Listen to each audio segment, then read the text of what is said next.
confused. The land is too much. The land is too much. The land is too much.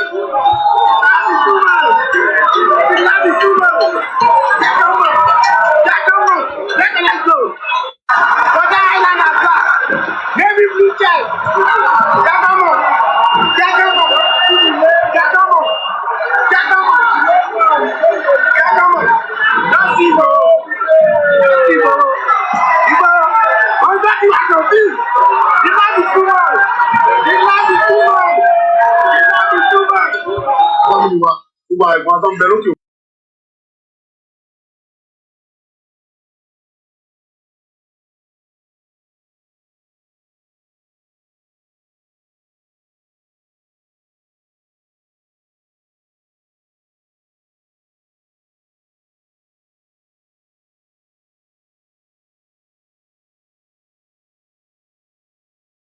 Kamu sọtẹ́lẹ̀ síwájú pé kì í ṣe ìkẹ̀kẹ̀ nìkan ní àjẹkálà gbogbo ilẹ̀ Yorùbá pátápátá lápapọ̀ láti máa béèrè ẹ̀jẹ̀ ká dúpẹ́ lọ́lọ́ka gbogbo àìgbọ́n tó ń bẹ lókè òkun ò lè wálé ẹ̀rù ń bá àwọn fọ́mọ̀ jí wọn gbé gbogbo ẹ̀sùn ọ̀nà èkó ń bí káàkiri ọ̀nà Oǹdó Èkìtì káàkiri gbogbo ilẹ̀ Yorùbá Fúlàní jí wọn gbé wọn pa wá so ìdí nìta gbogbo ọgbẹ́ tàkà wọ ọ̀dọ́ ká jáde fúnra ká fáìtì ẹ̀tọ́ wa ká béèrè ráìtì wa lọ́wọ́ àkókò ìdí nìyẹn mo fi ń ẹni Fúlàní ẹ̀sùn ẹ̀ láti gbé ní okò lórí ilẹ̀ Yorùbá.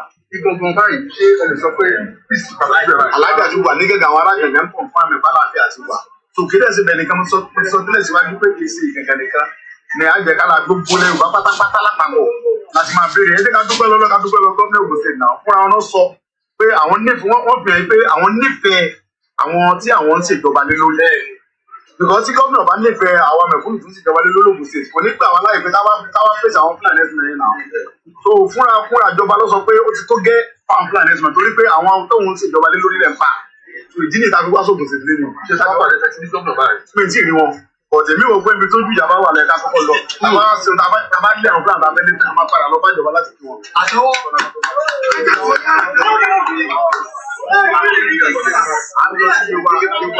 Ìwà láti báyìí. Torí pé ayé pé ibẹ̀ gangan ni àwọn Fúlàní ajínigbé wọ́n ti ṣe jàmbá fún àwọn ọmọ ògùn púpọ̀ jù. Tó bẹ̀ gangan là ń lọ sí báyìí. A gbọ́ pé àwọn Yorùbá ń gbàgbọ́ sí sóòótọ́ ni àbí ẹ rí sọ́pọ̀ lọ́dọ̀. Èmi ò tí ì rí Yorùbá kankan tí mo lè sọ fún gbàgbọ́ ni. Ṣètì wọn sàn because gbogbo Yorùbá ló dìde. Ìjàmbá ń jà ìjà gbogbo Yorùbá ni. Ẹ lè rí pé àti Mùsùlùmí àti Kírísítẹ̀nì gbogbo ẹ̀bọ̀n ní ń jà. Kò sí pé jà Ìgbòho nìkan. Gbogbo wa là ń jà, gbogbo Yorùbá ló ń jà. Kò sí pé Yorùbá kan ń gbé àbọ̀dẹ̀ fẹ́ nìkan kan. Kábẹ̀ dúpẹ́ lọ́gbọ̀ àwọn tó wà ní diaspora gbogbo ọ̀nà dìde sá. Gbogbo àwọn ọba náà ti dìde. Gbogbo àwọn ọba ti dìde, everybody ti dìde. Kò sí pé bóyá Ààrẹ Ọ̀nà Kakanfò náà dìde. Ó ń bínú tó gbogbo àlà ń bínú papọ̀. Kì í ṣe pé Yorùbá kan ń sẹ́gbà bọ̀dẹ̀. So ìjà bá ń jà ìjà gbogbo Yorùbá ni. Wọ́n dẹ̀ ti dópin ẹ̀ náà kò sí náà.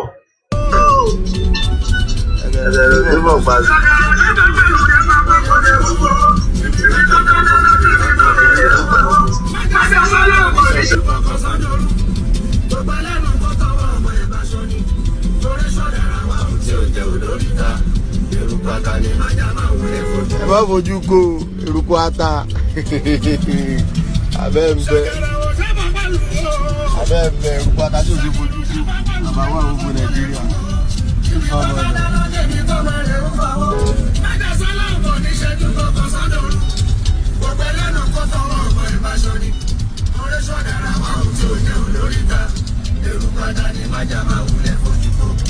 Ẹ bá fojú ko ata ẹ lójú.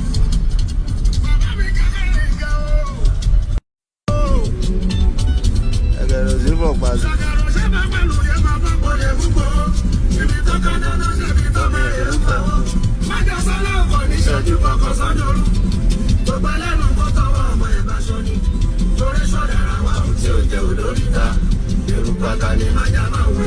Ẹ má fojú ko eruku ata abẹ́ ń bẹ eruku ata tí o ti fojú ko àbáwọ̀ gbogbo Nàìjíríà.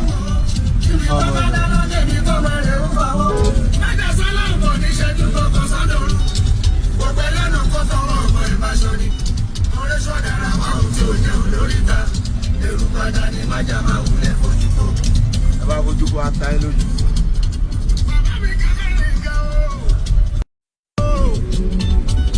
Ẹgẹrẹ sí fọ pàṣẹ.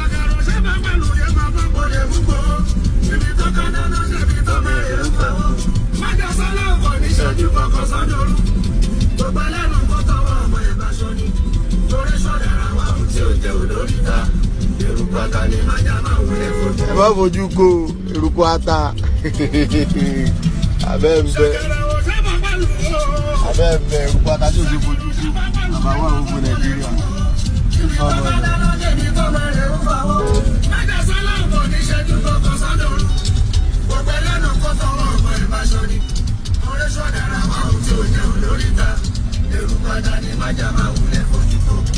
ẹ má fojú ko ata ẹ lójú.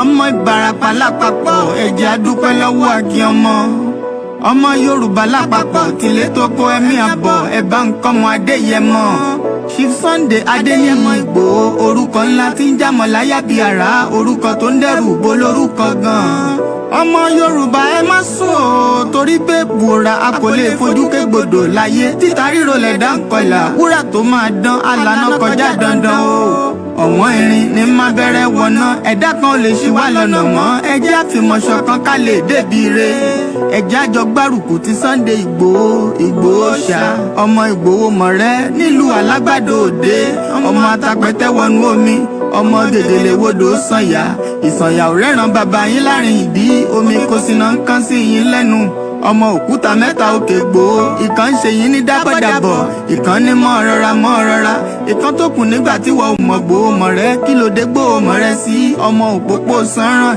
ìgbàgede gbòó sùn wọn láláìsí bẹ̀rẹ̀ wọn ní kó ní bẹ̀rẹ̀ ó máa kó bẹ̀rẹ̀ lọ ẹ̀sìn òní bímọ méjì ní gbòó mọ̀ rẹ́ bẹ́sìn bá bímọ méjì ní gbòó àfikàn pọ̀pọ̀ sí amúkan yòókù bọ̀ sànyà àtúmúyà rẹ̀ tí ò lọ́rọ̀ gbọ́ àfiṣẹ́rù wálé wàrà mòjé ọmọ onílé ọ̀la àwọn àjòjì tó ń ṣe ségesège tọ́láwọn ò ní bomi kó sí mu wọ́n láwọn ò ní bomi sànyà wẹ́sẹ̀ ìgbà tójú kò fi rí ńkọ́ gbogbo wọn náà sáré bomi kó sí mu wọ́n sì bomi sànyà wẹ́sẹ̀ ọmọ abẹ́rẹ́ mẹ́ta òde ayé ọ̀kan ṣẹ́ ọ̀kan tẹ̀ ọ̀kan tó kù ní gbogbo ayé tí ń ránṣọ kiri gbogbo ọmọ Yorùbá Sunday Ìgbòho onírèlẹ̀ láéláé torí àbá lásán nìkan ń dá òkúta ò ṣe gbé fún wọn o ìmọ̀ràn lásán ni ti balùwẹ̀ kò pọ́sibú kó dòdò láyé ń bí ó kún díẹ̀ kí tọ́ domi láéláyé ìtọ́ mi lè domi Sunday Ìgbòho arógun má ti rí tó ń jà fẹ́tọ̀ Yorùbá ní tilé tó kó. We're still just about a few minutes away. I'm not been up where we're literally 1 hour behind schedule. This program should have started about 1 o'clock, but as usual, I have my own other commitments, but I leave as many of the time so that our people can understand the reason why we are saying Yoruba Nation is just the only answer. There is no way Nigeria is going to work. We should not waste too much of our time. A very good afternoon if you're just joining us, depending on wherever you are. In Monday, Ọjọ́ Ajé, mo kí gbogbo wa pé ààrẹ ajé jẹun lágbára Ọlọ́run. We all have different things that we are going through, but Nigeria is teaching us a lot of different lessons. Every day you wake up, Nigeria teach you a kind of different lesson. Whether from your family, your friends, one thing is, Nigeria is not going to work. Shout out to my beautiful mother. If I have not been born, I will not be able to sit here with you all. So I can always say all the time, I love her so much, and also to my family that are supporting myself all the time. A very, very good afternoon. We still have the Instagram that is not yet connected. So bear with me while we just take a very, I think I could bring that into the stream rather than do this one. There's a Dangote refinery project that is going on. Congratulations to the Fulani for making Lagos State to be the next point of that big project. $95 billion that project is costing Dangote. We know that it's all the proxies. It's all about the Fulani's agenda. Keep every one of us in Nigeria. And as long as we are all in Nigeria, we should not complain. Nigeria is working, blah, blah, blah, blah, blah, blah. So one thing I could say is that Nigeria is never going to work. If you're wasting your time thinking that Nigeria is going to work, you are wasting your time. Nigeria is not going to work. I'm going to mute that for a while. And then because, like I said, We are working on so many things. Like I said, tomorrow, we will tell you if we were going to go ahead, with a contribution supporting me. Yes, because at the end of the day, tí ẹ bá rí wa náà la máa ṣe program. Ọlọ́run á jẹ́ kí a ríra wa pẹ́. Thank you so much for those that are already asking. Koiki, níbo ló fẹ́ ká tẹ̀ fi support yẹn sí? Whenever it is you, we will give you the support. It does not matter. Just ask. When you don't ask, we don't know. But when you ask, we will support you. And I'm sure those of you that have been supporting with prayers and everything. Maria America at any program, sometimes it's the spirit, the way the spirit works is always different every day. So for a few more seconds, let's get things together. Let's play one more music, and then all goes well. 12 minutes have been spent already. We shouldn't be wasting too much of your time. But again, it's a one-man show. That means that I have to put things together. Shopping, so there's a lot of things I'm doing, but we are still here trying to tell our people, Olori Buruku Buhari, gbèsè tó jẹ kalẹ̀ ló ń lọ yẹn. So ẹ jẹ́ ká tó play orin kan sí. By the time I'm coming back, we will kickstart the program very, very well. I think we should play this one to start with as well.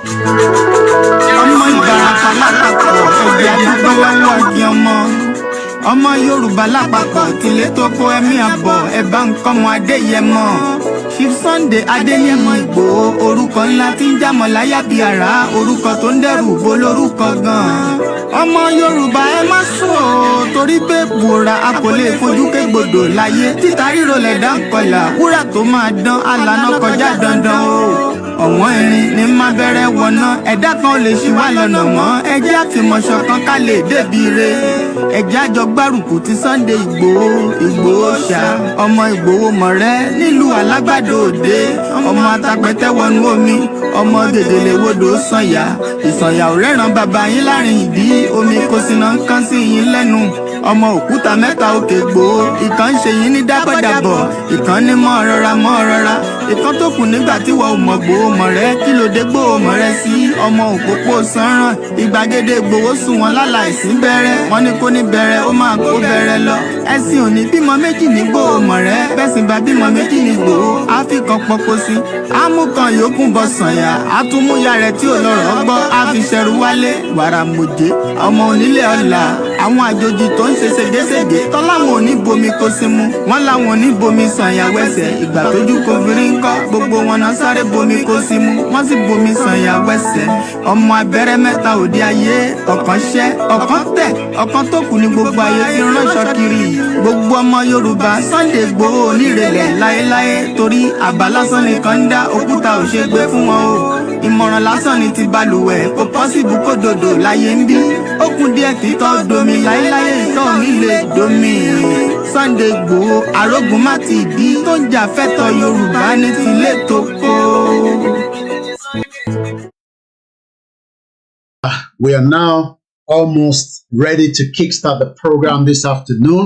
The only thing that is still missing is my glasses. I think the Instagram is now ready and then the MixLR is ready. Please do not interrupt the program, especially time you have a program.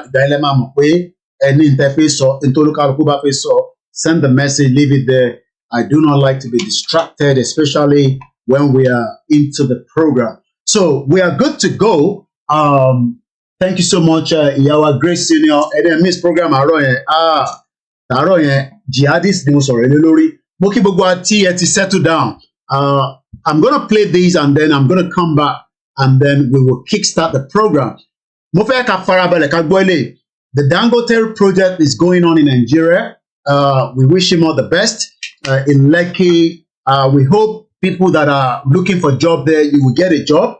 I pray for you that Dangote employs you and then you can get a good job in Dangote. Àwa kí bàbá wa kí tẹlẹ́dùmarè mo fi ti Ọlọ́run ọba àjọkẹ́ ayé àṣàkẹ́ ọ̀run mo fi bẹ̀rẹ̀ program yìí. Gbogbo ẹni tó bá ń lépa wa ẹ̀ waste time ara yín. I am not the kind of person you can attack spiritually. I am not the kind of person you can attack physically. Tó bá dẹ̀ pé ó yẹ a lè pàdé ní Trafalgar Square like I said anytime any day I am here. Ọlọ́pàá máa kó gbogbo wa ní àlọ́ máa rojọ́. Mo kí gbogbo alẹ́ nǹkan sí ní gbogbo ibi tí ẹ ti ń gbọ́ wa. Ẹ jẹ́ ká kọ́kọ́ play eléyìí. Then I will come back and then we play the anthem. Farabale, Niger president, ó wà níbi tó ti ń ṣe program yẹn lọ́wọ́lọ́wọ́. Kí ló sọ tó fẹ́ lè sọ fún wa pé ṣé Nàìjíríà ṣé ìlú ni ṣá àbí wọ́n kọ̀ kó gbogbo àpapọ̀ wasting our time and waste time èmi ti pé 44 ìwọ náà máa wo age by the time tí Tinubu máa fi ṣe tán I will be 52 years old life mi máa better ju tiẹ̀ lọ tọ́lọ́ bá fún mi lẹ́mìí gúngùn à ń gbàdúrà ẹ̀ ni wọ́n ní Yorùbá àtọ̀kan tún kú lẹ́nìí kọ́lọ̀ ń fọ̀run kẹ èmi náà léèyàn kan tí pásítọ̀ wa kan níbí báyìí tí àwọ̀ ẹ̀ kú kọ́lọ̀ ń bá fọ̀run kẹ bíyàn ṣe ń kú nìyàn ṣe ń dìde bá ṣe ń sọ̀rọ̀ báyìí wọ́n ń bí àwọn kan lọ hospital kọ́lọ̀ ń jẹ́ ká máa bí sí ká máa rẹ̀ sí so níwà níbí báyìí forever gbogbo tá à ń ṣe is just something that will help the future èmi ò hate Tinubu bí ṣe máa ń sọ Tinubu is only there for 8 years we wish him all the best as he's going to be taking mantle in the next couple of days ìyá onítìrì okàn waste time ara ẹ ní gbogbo pálapàla tó ń sọ lórí social media ó máa tó sá lọ tó bá pẹ́ à ń wo tí ìjọ tí adelé ẹ máa jáde ó ní wọ́n ń pè ní scammer you are a scammer because ó gba document lọ́wọ́ wa ó sọ bí tó kó sí ó dẹ̀ ń wá òun náà ń pè ní scammer ó ní ó máa dì pẹ̀lú gbogbo àwọn ìtì ìbí mẹ́ta lẹ́ẹ̀dá gbogbo alájọ nílẹ̀ Yorùbá báwo ló ṣe fẹ́ dì pẹ̀lú àwa ṣé wàá tún dì pẹ̀lú àwọn ọmọ APC náà wàá dì pẹ̀lú àwọn ọmọ PDP ó dà ń pé drug tó ń fà yẹn ó ti ń sápẹ́ ní ìgbárí orí ẹja gbọ́n lè mọ padà. mo fẹ́ jẹ́ ká ọmọ Yorùbá rí nǹkankan nínú fídíò tí mo fẹ́ play. This is the ongoing Dangote refinery project ní Nigeria in the 22nd of May. The time is just about 30 minutes. When we say we are not one country in Nigeria, some of you argue, some of you are saying we don't know what we are saying. Let me play this video.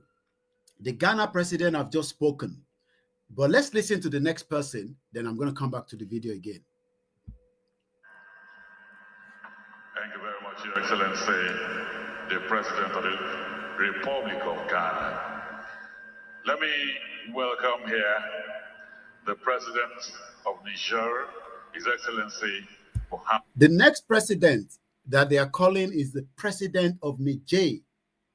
I want you to listen and understand that the Yorubas, the Igbos, and all these 250 ethnic groups put together in Nigeria, that is why it's not called a nation.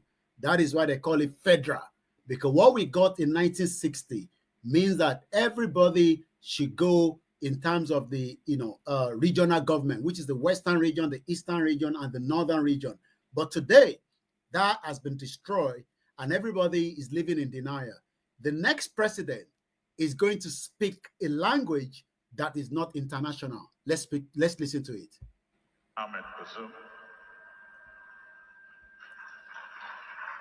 And that is the president of Niger coming onto the podium, and he's going to be speaking, and let's hear what he has to say.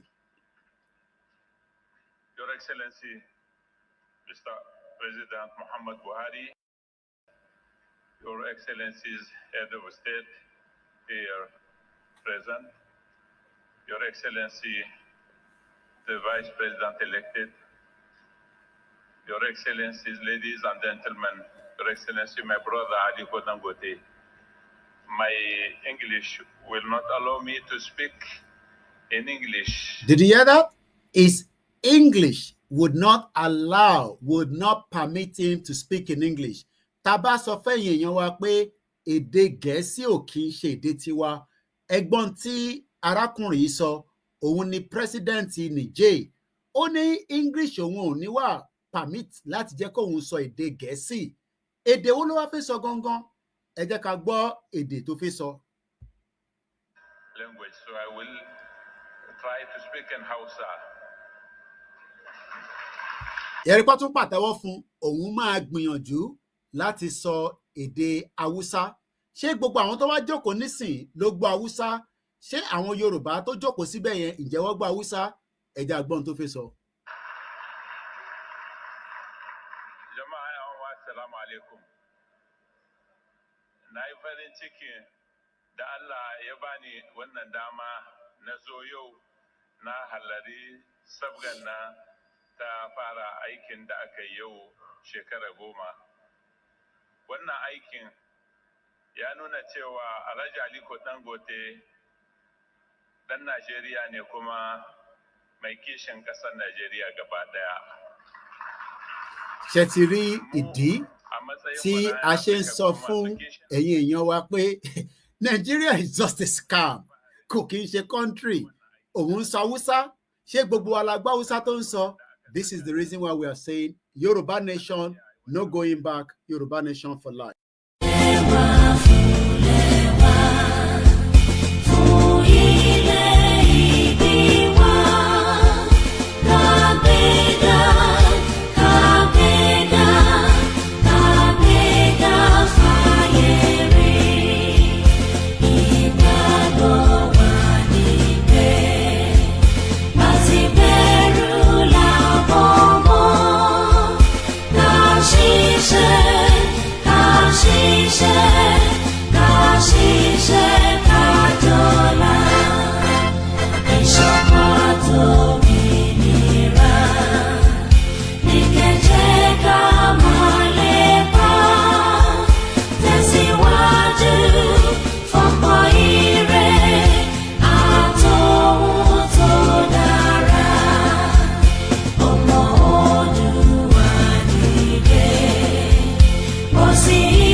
Again. No going back. Ìgbòho òòṣà iṣẹ́ rẹ̀ ń tẹ̀síwájú. Mr. Koiki ẹ ṣé o, àwọn ọmọ mi ló ń kí yín o. Àwọn ọmọ mi ló ń kí yín o. Lágbára Ọlọ́run, a máa délẹ̀ lérí o lórúkọ Jésù. Yorùbá nation. If you don't allow we Biafrans to go, that zoological republic called Nigeria will be a worse place than Somalia. And today it is happening. And if you have not applied for your Somalian visa, please try and do so. Should I say Somali visa?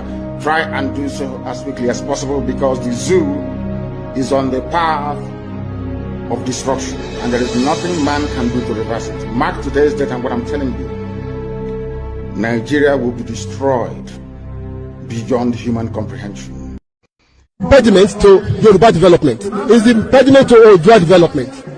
Without Nigeria, we won't be where we are. 1962, we were far ahead of South Korea and North Korea. We were far ahead of China even. We had television before France. We had radio before South Africa. Now look at where we are today. I think it's a shame that even any Yoruba man can be talking about restructuring at this point in time. What are we restructuring? This country that is already shot to pieces? I don't think that's what we want. But they are always talking about giving Nigeria a chance. The patience of Yoruba with Nigeria has come to an end. And a very good afternoon. Bẹ́gbẹ́ bá ń dára látọ̀dọ̀ olórí ẹgbẹ́ ni. Mo kí ìyá tó bí mi lọ́mọ, a very good afternoon to a beautiful mother. I just spoke to her about an hour. I promised to see her, but I'm sure she understands the nature of her son. Pé iṣẹ́ Yorùbá tí mo gbé dání does not mean I don't spend time with my mom. I do at every little time. And each time I go there, I love to eat. Bẹ́gbẹ́ bá ń dára látọ̀dọ̀ olórí ẹgbẹ́ ni. Ẹ gbọ́ mi dáadáa. Bẹ́gbẹ́ bá ń dára látọ̀dọ̀ olórí ẹgbẹ́ ni. Ta ló wá jẹ́ olórí ẹgbẹ́ Yorùbá nation? Ta ni leader Yorùbá nation?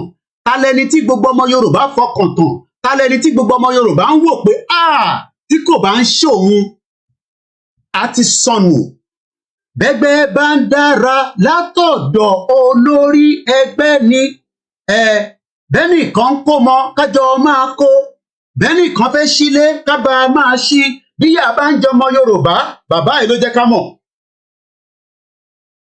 Màá wá fi reverse ẹ̀ pé Emeritus Professor Adébánjí Akíntóyè, bẹ́gbẹ́ bá ń dára látọ̀dọ̀ olórí ẹgbẹ́ ni nítorí pé 2 years ago kò sẹ́ni kankan tó mọ tá à ń ṣe yìí nobody knew in tí bàbá yìí ṣe náà ló jẹ́ kí Ìgbòho sọ pé òun á tẹ̀lé bàbá ẹ̀ bẹ́ẹ̀ni kan kó mọ kájọ máa kó èyí tí bàbá tèmi ṣe tí Ebenezer Obey fi kọrin fún tó ń pè ní constant star tó o báyìí ti gbọlọgbọ lórí social media lọ sórí YouTube kó type constant star Ebenezer Obey bàbá tèmi ni ó ń kì but mo sọ fún yín pé àwọn kì í dalẹ̀ ibi táwa bá jókòó sí àwọn ọmọ Ìjẹ̀bú confam mo sọ fún yín pé a máa ta ilé ìtàn délẹ̀ ni even if tó bá ní mí lára bẹ́ẹ̀ ni tó bá jẹ́ pé tí mo gbé dání kó máa inconvenient mi àwọn family mi ti accept àwọn ń ṣiṣẹ́ ìdajì ibi tí bàbá Akíntóyè bá ní ó yá là ń tẹ̀lé ibi tí Ìgbòho bá ní ó yá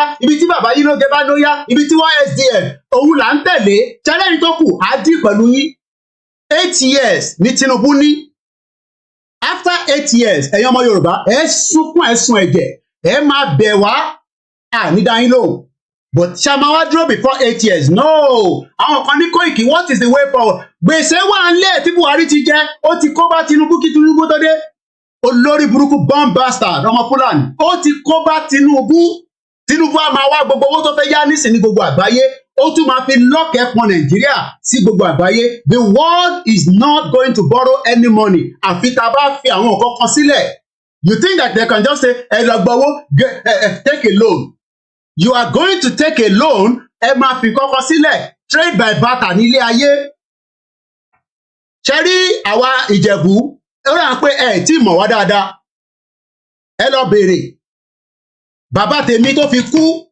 wọ́n ní tẹ́gbẹ́ bá ń dára kí wọ́n rìfásẹ̀ padà sọ́dọ̀ Kóìkì lẹ́gbẹ́ bá ń dára látọ̀dọ̀ olórí ẹgbẹ́ ni bẹ́ẹ̀ni kan kó mọ kájọ máa kó bẹ́ẹ̀ni kan ń ṣẹ̀yẹ kábà ṣẹ̀yẹ irú ẹgbẹ́ wọn ṣọ̀wọ́n o Kóìkì ọmọ olóyè Kóìkì èmi ò ní ṣe Yorùbá nation nídàájì a máa parí ìdágbédání ìjọ́kíjọ́ tó bá bọ́ sí I have spent 24 years of my life in UK mo ì tí spend 2 years lẹ́ ń pariwo mo ì tí ṣe 3 years lórí Yorùbá nation lẹ́nu fẹ́ sùn yín ẹ̀yin tó bá sùn ẹ gẹ́tà sẹ́gbẹ́ kan pẹpẹ àwọn ta serious ká máa báṣẹ́ lọ èmi sọ fún yín pé eléyìí tá gbé dání it is do or die èmi ò níṣẹ́ kankan tí mo fẹ́ máa ṣe mọ́ fún òyìnbó kankan mọ́ tá a bá lọ ṣiṣẹ́ nísìn just for pleasure ni I have served the British government for 24 years that 24 years òun ló ń lọ lọ́nkàn yẹn calculated 365 years 365 days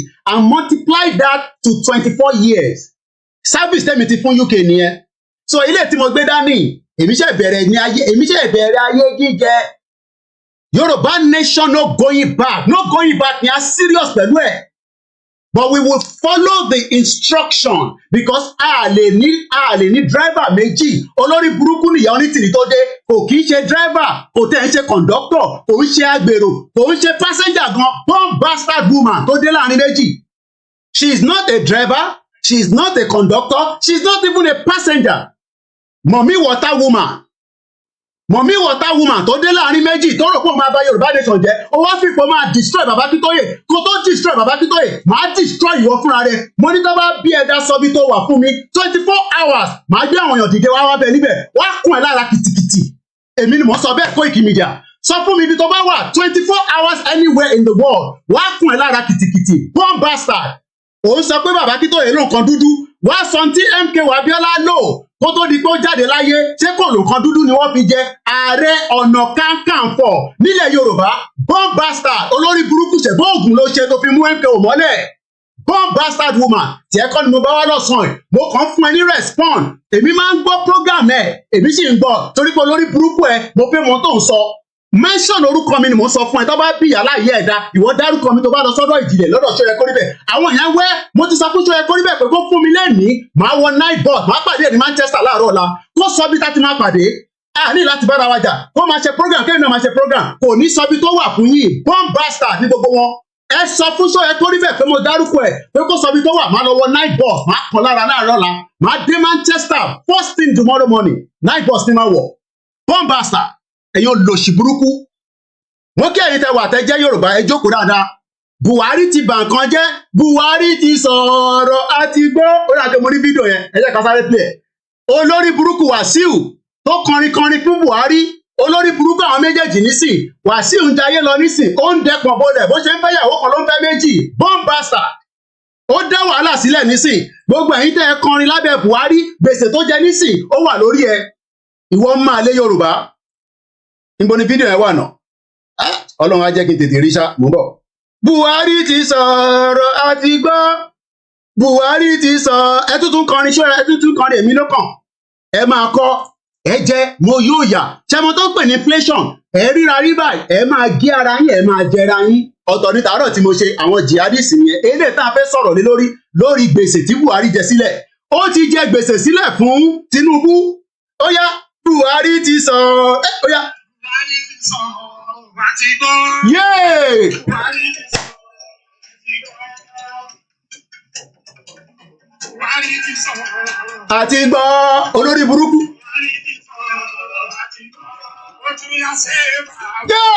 Ṣé Buhari kò jẹ́ kó sọ̀rọ̀ olórí burúkú Wàsíù mo kí bàbá mi Stephen ní sùúrù síbẹ̀ mo kí gbogbo àwọn GR1 àwọn ẹgbẹ́ tó da tó ń tọ́jú Kóìkì pẹ̀lú gbogbo yín. Buhari ti sọ̀rọ̀ olórí burúkú Wàsíù Buhari bó tẹ̀ jẹ́ kó fẹ́ sọ fún wa pé òun máa jẹ gbèsè sílẹ̀ ní o. Wàsíù ò jẹ́ kó sọ̀rọ̀ Wàsíù ò jẹ́ kí Buhari sọ̀rọ̀ ó kàn ní Buhari gbé máìkì dání báyìí ṣé bàbá ó gbé máìkì dání báyìí ó fẹ́ sọ̀rọ̀ pé 8 years yìí máa nira o. Olórí burúkú Wàsíù ọmọ àlè bomb bastard Yorùbá boy kò jẹ́ kí Buhari sọ̀rọ̀ ká gbọ́n tó fẹ́ sọ kò jẹ́ now ẹ mọ̀ pé nísìnyí àníwá pain we are now pain because Buhari damaged Nigeria for 8 years. Tó bá jẹ́ pé Buhari ó jẹ́ kó sọ̀rọ̀ kò jẹ́ ká gbọ́n tó sọ. Wàsíù Àyìndé Marshal ìgbà tẹ́lẹ̀ pé àwọn ní gbáná àwọn ní drug àwọn cocaine pusher ló náwó fún ẹ láti Sùúrùlérè ní ṣítà jáde tó bá yẹ pé lọ́la ń pamọ́ ẹ olórí burúkú ni gbogbo àwọn tó ná ke wọn ò rí ke ná mọ́ l'Amẹ́ríkà wọn ò rí ke ná ẹ wá ń wá show London tẹ́ máa ṣe show of shame. Shame on you Wàsíù Àyìndé Marshal shame on you. Buhari fẹ́ sọ̀rọ̀ ó jẹ́ kí Buhari sọ tó fẹ́ sọ ó jẹ́ kó sọ tó fẹ́ sọ ó ní ọ̀rọ̀ tó fẹ́ bá wa sọ ó fẹ́ sọ fún gbogbo ọmọ Nàìjíríà pé hey this government òun àti short man devil olórí burúkú ṣẹ́rí yẹn bó ṣe wà báyìí ọmọ àlè pásítọ̀ Buhari fẹ́ sọ̀rọ̀ ṣe wá rí ọmọ Fúlàní tó wà níbí báyìí this woman gbèsè yẹn ló ń lọ báyìí mo kí bàbá wa Stephen Emmanuel àwọn lolórí ẹgbẹ́ GR1 is not a group solution center ni a ṣe ìpàdé yẹn ní wọ́n pẹ́lẹ́ àwọn tó jẹ́ traitor láàrin wa tó ń fọ́lò yanitiri àti lé wọn dànù Kóìkì lèmi jẹ́ àtàrúgbó yín àtọmọdé àmọ́ mo bẹ̀rù any one of you sẹ́ èmi yàtọ̀ sáwọn tẹ èmi máa ń dẹ́rùbà yàn ni èmi kọ́ lẹ́ máa dẹ́rùbà èmi gangan dẹ́rùbà ara mi wàláì èmi gangan dẹ́rùbà ara mi nítorí pé kí ni lágbà tí bàbá tèmi ṣẹgbẹ́ bàbá mi ò dalẹ̀ ẹgbẹ́ bàbá mi wà lójú kan ni nígbà tó ń ṣe ẹgbẹ́ my father was straightforward ó ná last kọ́bọ̀ ẹ̀ sínú ẹgbẹ́ ni èmi ò lówó tí mo fẹ́ ná ni mo ṣe sọ fún yín pé ẹ̀yẹ́ má ẹ̀ṣẹ́ lẹ́yìn bá ti ń support èmi ẹ fi tó kù sílẹ̀ ẹ má tún jẹ́ kí èmi máa lọ fa gbùrù tí bá ti lọ fa gbùrù mọ̀ ní time ìtọ́fẹ́ nìyẹn Kóìkì lọ ṣiṣẹ́ go and work yé máa gbé backpack kiri ní London àwọn olórí burúkú iṣẹ́ tí mo ti ṣe nílùú yìí òun ló lọ lọ́ọ̀kan yẹn tí bá multiply iṣẹ́ tèmi ti ṣe iṣẹ́ tí mọ́mì mi ti ṣe níbí bá ó ti tó kí alátẹ̀ ṣiṣẹ́ kankan nílùú yìí. Mo sọ fún yín wọ́n ní ká tún bílẹ̀ lẹ́ẹ̀kan sí Buhari ti sọ̀rọ̀ ẹ jẹ́ n lọ gbé fídíò yẹ kí n gbé fídíò yẹn wá sórí page mo bọ̀ ẹ jẹ́ send ẹ lọ sí orí Facebook ká wá gbé wá sí bíbá mo bọ̀. Olórí burúkú kò jẹ́ kí Buhari sọ̀rọ̀ ó fẹ́ sọ̀rọ̀ kò jẹ́ kí Buhari sọ̀rọ̀ Buhari fẹ́ sọ̀rọ̀ kí ni Buhari fẹ́ sọ ó jẹ́ ká mọ̀ tí Buhari fẹ́ sọ Wàsíù ò jẹ́ ká gbọ́n tí Buhari fẹ́ sọ. Today 8 years down the line Nigerians are all crying from Peter Obi to Atiku to Sowore everybody the same Buhari that destroyed Nigeria in 1980 ó wá lọ ń ṣe Dangote refinery bomb bastard every single one of you. ẹ ní kúure ògùn lákàyè máa wọlé pa yín. Ó yá ó ti sọ̀rọ̀ àti gbọ́. Okay now mo bọ̀. Fídíò ẹ máa jáde nísìn mo ń download ẹ lọ́wọ́. Ó yá ṣé bàbá ṣé Buhari ṣé Buhari ṣé Buhari. Ó yá ẹ jẹ́ ká gbé wá síbí báyìí gangan. Buhari destroy Nigeria. We thought Jonathan was a criminal. We thought Jonathan was a bomb bastard. But Buhari decided to move all the resources of Nigeria to his own people. And I hope when Tinubu comes, he will play the same ethnic card. Yes, so that we can destroy Nigeria once and for all. When Tinubu gets in, he must also roko tiwa náà, so that the Igbo people will be paid, the Hausa will be paid, and we destroy the country once and for all. Because àwọn ò lè ṣe sọ́dọ̀ tiwọn nìkan kí a máa jẹ tiwa. Mo ń bọ̀. Ó yá Buhari, ẹ jẹ́ ká rójú ẹ̀ gangan níbí báyìí. Ṣé Buhari ṣé bàbá ṣé Buhari. Ìyàwó mi tó bá fẹ́ pa mí lẹ́yìn nínú ilé, a ní ṣé Buhari, má máa dárúkọ orúkọ yẹn mọ́ nínú ilé yìí. A ní wọ́n fẹ́ gbọ́ ṣé Buhari mọ́ṣẹ́, ó ti dá wàhálà sílẹ̀, ó ti dá yánpọnyánrin sílẹ̀. Mo bọ̀ ẹ jẹ́ ká gbé ọdún ẹ̀ jáde. Ọdún yẹn dà, ó yá jáde, ọdún yẹn dà. Ìfẹ́ jó lẹ́ǹkan sí i. Ó yá.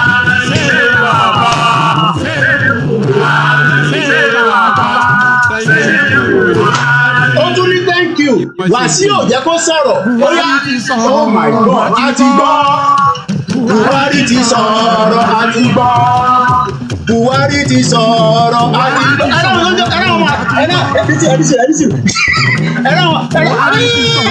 Mo bọ̀ ẹ jẹ́ lọ mú ìgbálẹ̀ mi wá. Ìgbálẹ̀ tèmi náà rà. APC ṣé bàbá APC ṣé bàbá ṣé Buhari ṣé Buhari ṣé Buhari ti jẹ gbèsè sílẹ̀.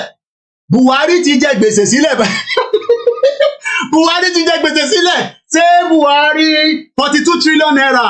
Dollar is now how much? $800. Pound sterling is now 942. Hey, no security, no education, no welfare, nothing is working. Ó yá ṣé bàbá. Ṣé bàbá. Ó yá ṣé bàbá. Hey. Àti gbọ́ APC. Ṣé Buhari. Ṣé Buhari. Next level. Ṣé Buhari. Ó yá lẹ́ẹ̀kan sí. Oh my God. Ó bá jẹ́ ká gbóhùn tó fẹ́ sọ Wàsíù náà. Kí ló dé tó fi jẹ́ ká gbóhùn tó fẹ́ sọ? The bomb bastard have destroyed Nigeria now. One more time. Ó yá. Oh my God. Kí ló fẹ́ sọ? Àmọ́ tó fẹ́ sọ. We don't know what he wants to say because he destroyed Nigeria. He has actually finally destroyed Nigeria before Tinubu arrived.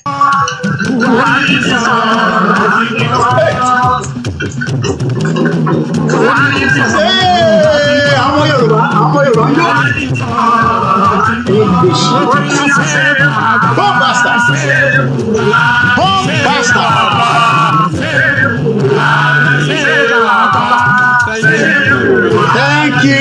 Thank you. Thank you. Yeah, shut up. Nigeria is now owing so much money. The money we are ahead. What about if I can't do the support? Hey! Mo gbọ́dọ̀ play Ìgbòho fún èèyàn kan nísìn. Olólùfẹ́ mi dáadáa ni. Ọkùnrin ni o. Àdéhùn gay. Báńkì àwọn princess mi àti princess àti baby kékeré ìwọ gbọ́dọ̀ gbọ́ Ìgbòho. Gbogbo àdúrà bí you don't see Ìgbòho èmi àti àjọ ń ríra lójoojúmọ́ ni lójú oorun ní gbogbo ẹ̀ lájọ ń rí, so mo gbọ́dọ̀ play you don't see Ìgbòho ká tó wọnú program. Mo kíyàwó mo kí ọmọ kú ìtọ́jú wa. Ọlọ́run tí ó fà ilé mi lọ́wọ́ tó sọ pé ọ̀dọ̀ ẹni lọ́wọ́ ẹni máa wà wàláì in tó ń ṣe èmi kọ́ ló ń ṣe fún ẹni tí mo bá sọ̀rọ̀ ẹ̀hún gbọ́n tí mo sọ.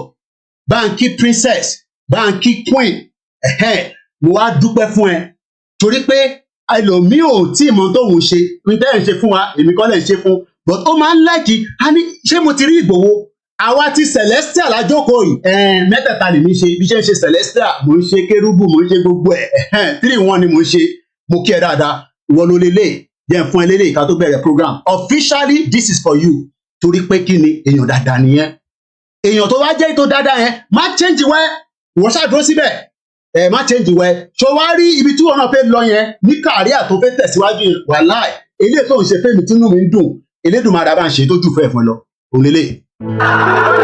ọmọ Ìbàràpá lápapọ̀ ẹ̀jẹ̀ adúpẹ́ lọ́wọ́ àti ọmọ Yorùbá lápapọ̀ tilẹ̀ tó kọ́ ẹ̀mí àbọ̀ ẹ̀bá.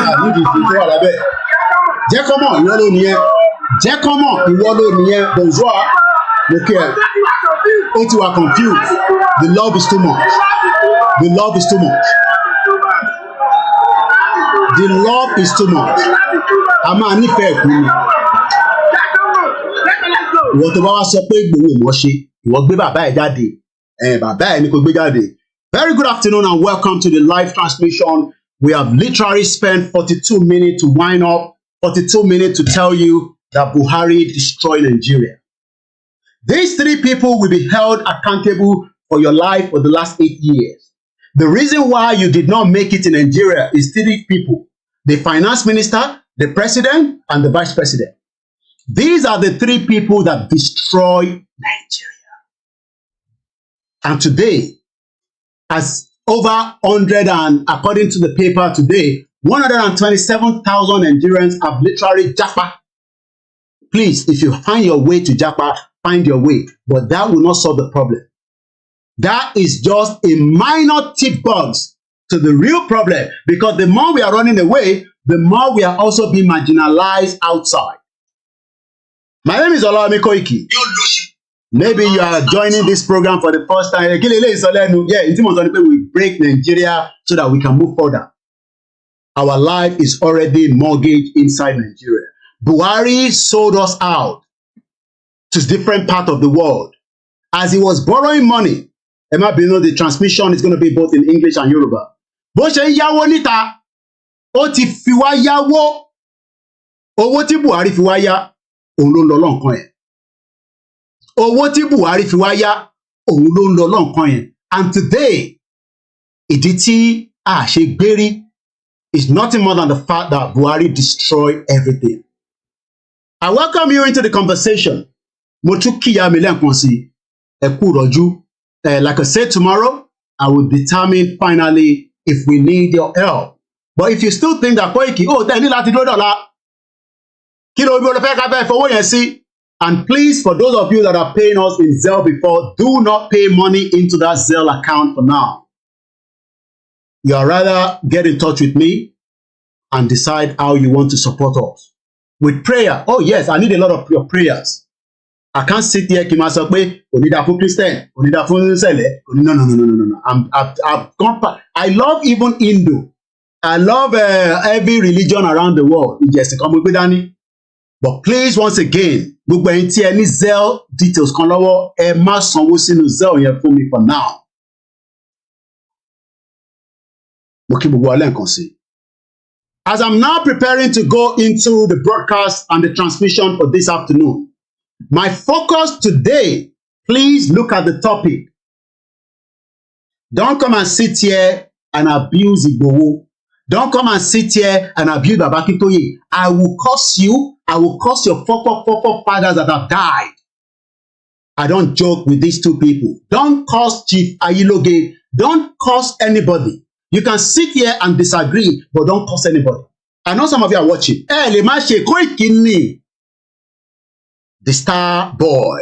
Mo sọ fún yín pé èmi ni last man standing with all our beautiful ladies. I was watching Yedara yesterday, very powerful program, and the rest, Alaja Eleha, Dr. Zabi, and the rest of them that I cannot mention, Lady K, and every single one of them in the Yoruba world media.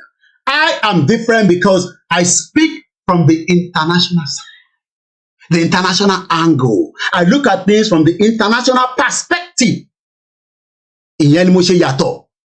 Because I have lived with the Oyinbo people for 24 years. I know what is called international relationship. The only thing is I did not study at the university.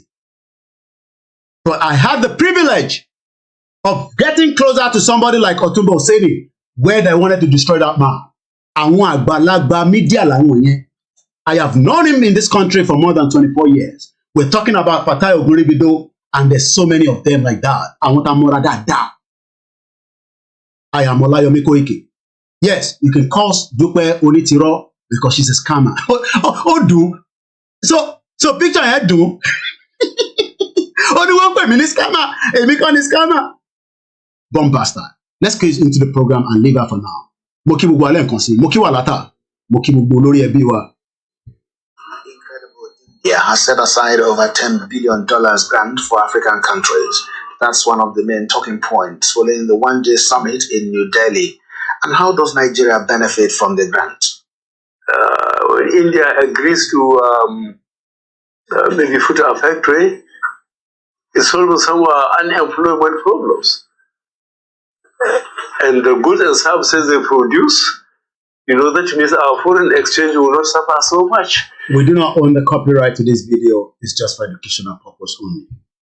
All the Indian companies may ask is one, repatriation of their profit, which is part of the agreement, and then some essential raw materials which are not available, which are not available in Nigeria. I think the benefit is very clear. Your Excellency, how much have you recovered so far in the fight against corruption? And how do you feel when critics say that you're being selective? I cannot tell you offhand how much we have recovered. But for those who are being selective, if they were not involved in corruption, they wouldn't mind. They would even encourage us to get whoever has compromised his position in the trust given to him. So I see it in the papers. I watch it on your screens. But I have never lost a sleep on it, because those that are not corrupt should only encourage us to even do more. But those that are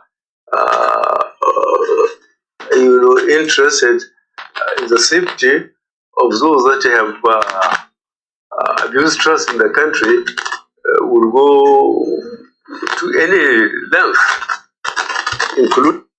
You've been listening to this Fulani man. Forget about his English. They are very, very intelligent. These are intelligent human breed. Bó ṣe jókòó yẹn, dead or alive. Dementia, àbí kò wà dementia, wọ́n mọ̀ n tó ń ṣe. Ó mọ in tó ń ṣe. Ṣé bó ṣe ra jókòó tó ń sọ̀rọ̀ pàpàpàpàpàpà yìí, ó mọ n tó ń ṣe. Let's play one more. Good of bribing people to give false information and so on. I'm not being selective. Whoever is caught will be the documents that incriminates him or her will be used in the courts to prosecute him for the Nigerians to know really who have abused trust. Your Excellency, the 3-month target you gave to the military to annihilate, to flush out Boko Haram is running out. A situation where they don't meet the target. Would there be an extension? Well, the main objective is to get rid of Boko Haram. Hey, shut up. You are not getting rid of anything. Irọ́ ló pa. Ẹni tó bá gbọ́n tí arákùnrin yìí sọ tó bá mú lọ sí ọjà, wá ná tiẹ̀ bàjẹ́. Buhari ló ṣí bọ́dà fún àwọn criminal tó wọlé. Buhari ló ṣí bọ́dà sílẹ̀ tí gbogbo influx of jihadists ta fi ṣe program láàárọ̀ ẹ̀. The reason why Nigeria is breathing the next terrorist in the world is because of Buhari. Buhari say, àbúrò wa ni wọ́n, ẹ̀gbọ́n wa ni wọ́n, ẹ jẹ́ ká jẹ́ kó wọlé, ẹ jẹ́ ká jẹ́ kó jókòó, kí ló dé tẹ̀ ń bínú ẹ̀yin ọmọ Yorùbá, kí ló dé tẹ̀ ẹ̀yin ọmọ Igbo ń bínú. Buhari opened the border. The border today has now exposed every one of us. We are all now in danger because of President Muhammadu Buhari. How Tinubu is going to deal with that, we wait until Tinubu finally takes power. And those of you that keep saying, hey, are you going to negotiate with Tinubu? Yes, Tinubu is not just a Yoruba man. He's a Nigerian president. And since we are talking about Nigeria, we are going to discuss with Nigerian president. Idiot. Because you don't know what is called international relationship. So torí pé Tinubu wá débẹ̀, so ní bá sọ̀rọ̀. Ṣé àǹjọ̀nú ni ká máa bá sọ̀rọ̀? Ṣé àǹjọ̀nú ni kí máa bá sọ̀rọ̀? Mo kí gbogbo ẹ̀yin lólùfẹ́ wa ẹ káàbọ̀ sórí ètò. Lórí program tèmi, in time discuss kò ju the debt. Muhammadu Buhari is going, dead or alive, dementia or no dementia, is now going with legacy of kidnapping, inflation, and the debt. Gbèsè tó ń bẹ lọ́rùn Nàìjíríà nísìn, Tinubu will not be able to clear it in the next 8 years. Thank you so much, Mr. Clement, for the love and your support.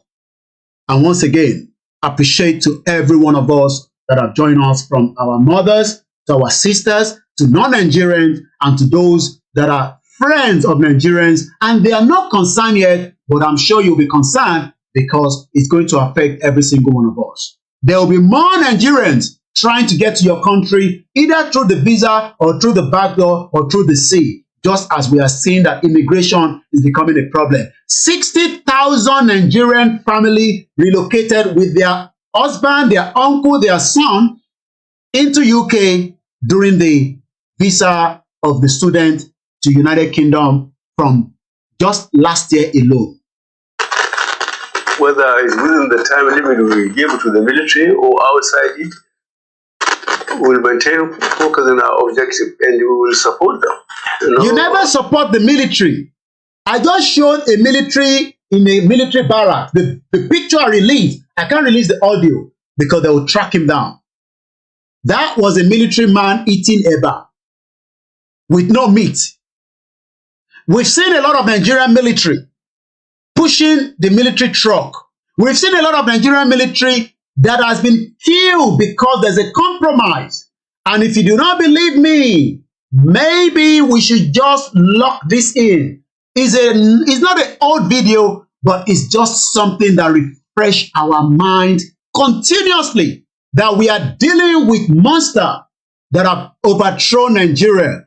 How Tinubu is going to remove the monster in Nigeria, which is the terrorist, we are waiting to see. But Buhari compromised, just as all the military architects in Nigeria are all involved. From the former Chief of Defense Staff, Buratai, that we have already reported to the International Criminal Court. It does not matter, even if Buratai is 80 years old, we would drag his ass to International Criminal Court for crime against the indigenous people and crime against Nigerians, because he was one time a Chief of Defense Staff. Let's listen to this. Every one of us must rise up. The armed forces are not neutral.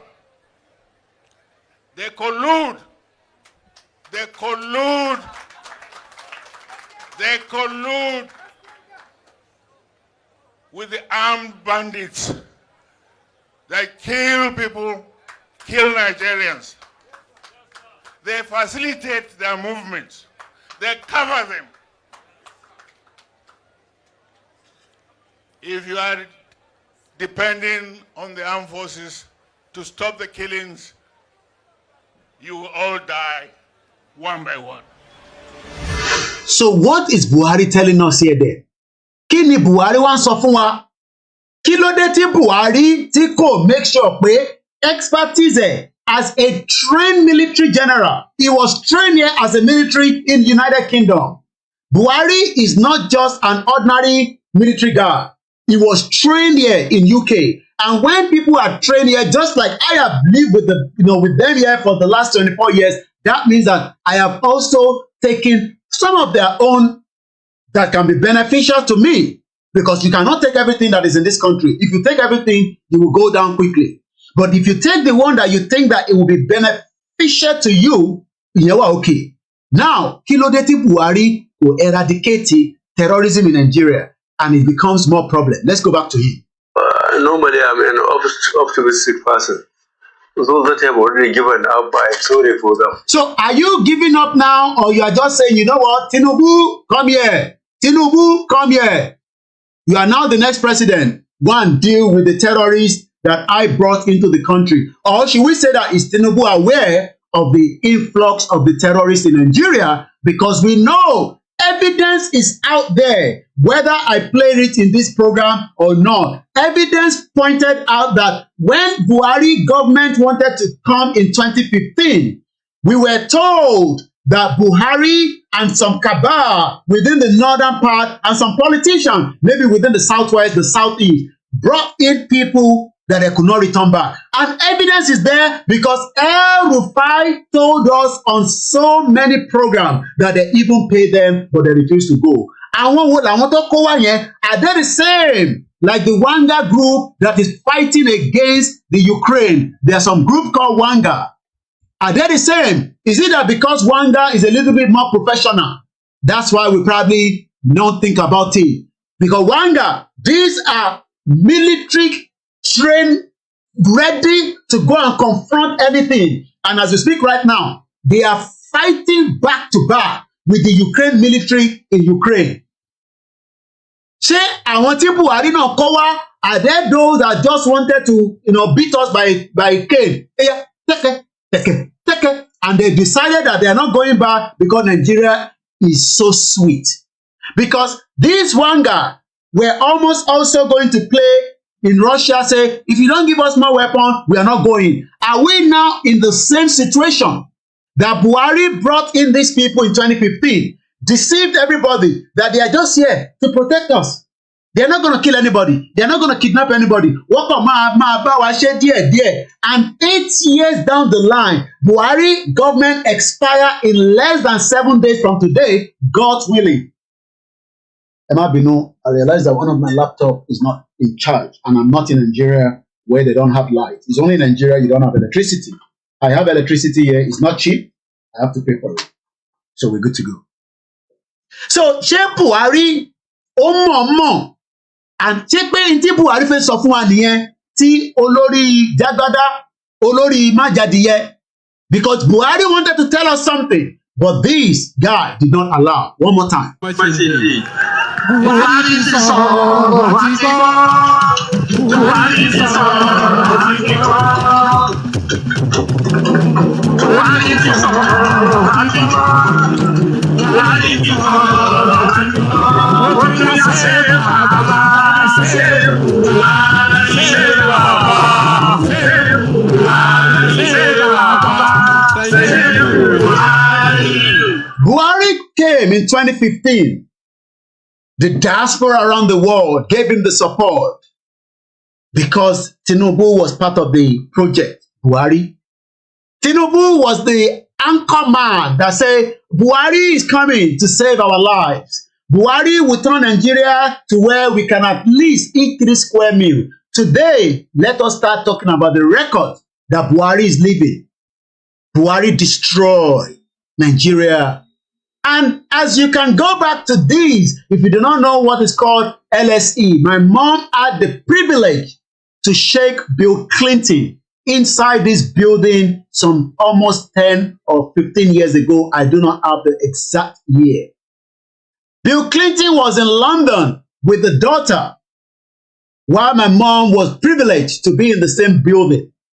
And our time of value,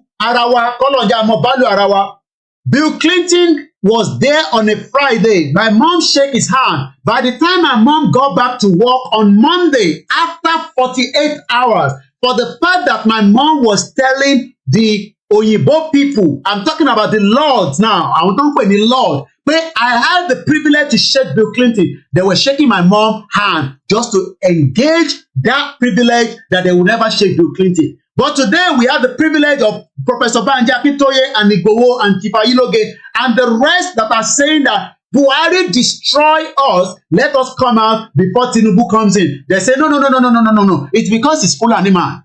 Tinubu is a Yoruba man. He will do better than Buhari. Oh, man, say better than Buhari. That is because, he need foresight. Oyinbo tó shake mommy mi ní after 48 hours. Tí wọ́n ti wẹ̀ tó ti fọwọ́, wọ́n sì believe pé ọwọ́ tí ìyá mi fi gba Bill Clinton ọwọ́ tó dání. This was in London. But today, ẹ wo bí ta wá sọ ara wa sí. The same way we were promoting Buhari in 2015, they've started the same thing with Tinubu. But they forgot that 8 years, 8 years, I will be 52. Lágbára Elédùmarè, k'Ọlọ́run kó fún mi lẹ́mìí gígùn, kó fún gbogbo wa lẹ́mìí gígùn. Ìwọ náà máa sọ age. I will be somewhere around 52 years old. God spare our life. If we continue with the projection, and I don't have to be in Nigeria because Nigeria is a shithole, I will be here. I can train myself again to be a pilot.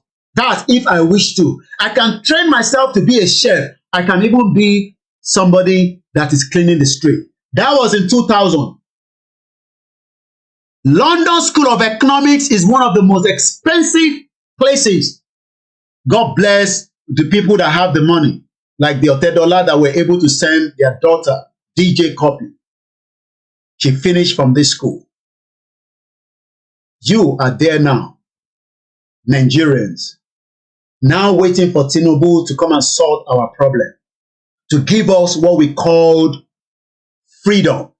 Elokosile. Tinubu will be very stiff on the media. Ara Tinubu ní gbà fún gbogbo media tá ń ṣe.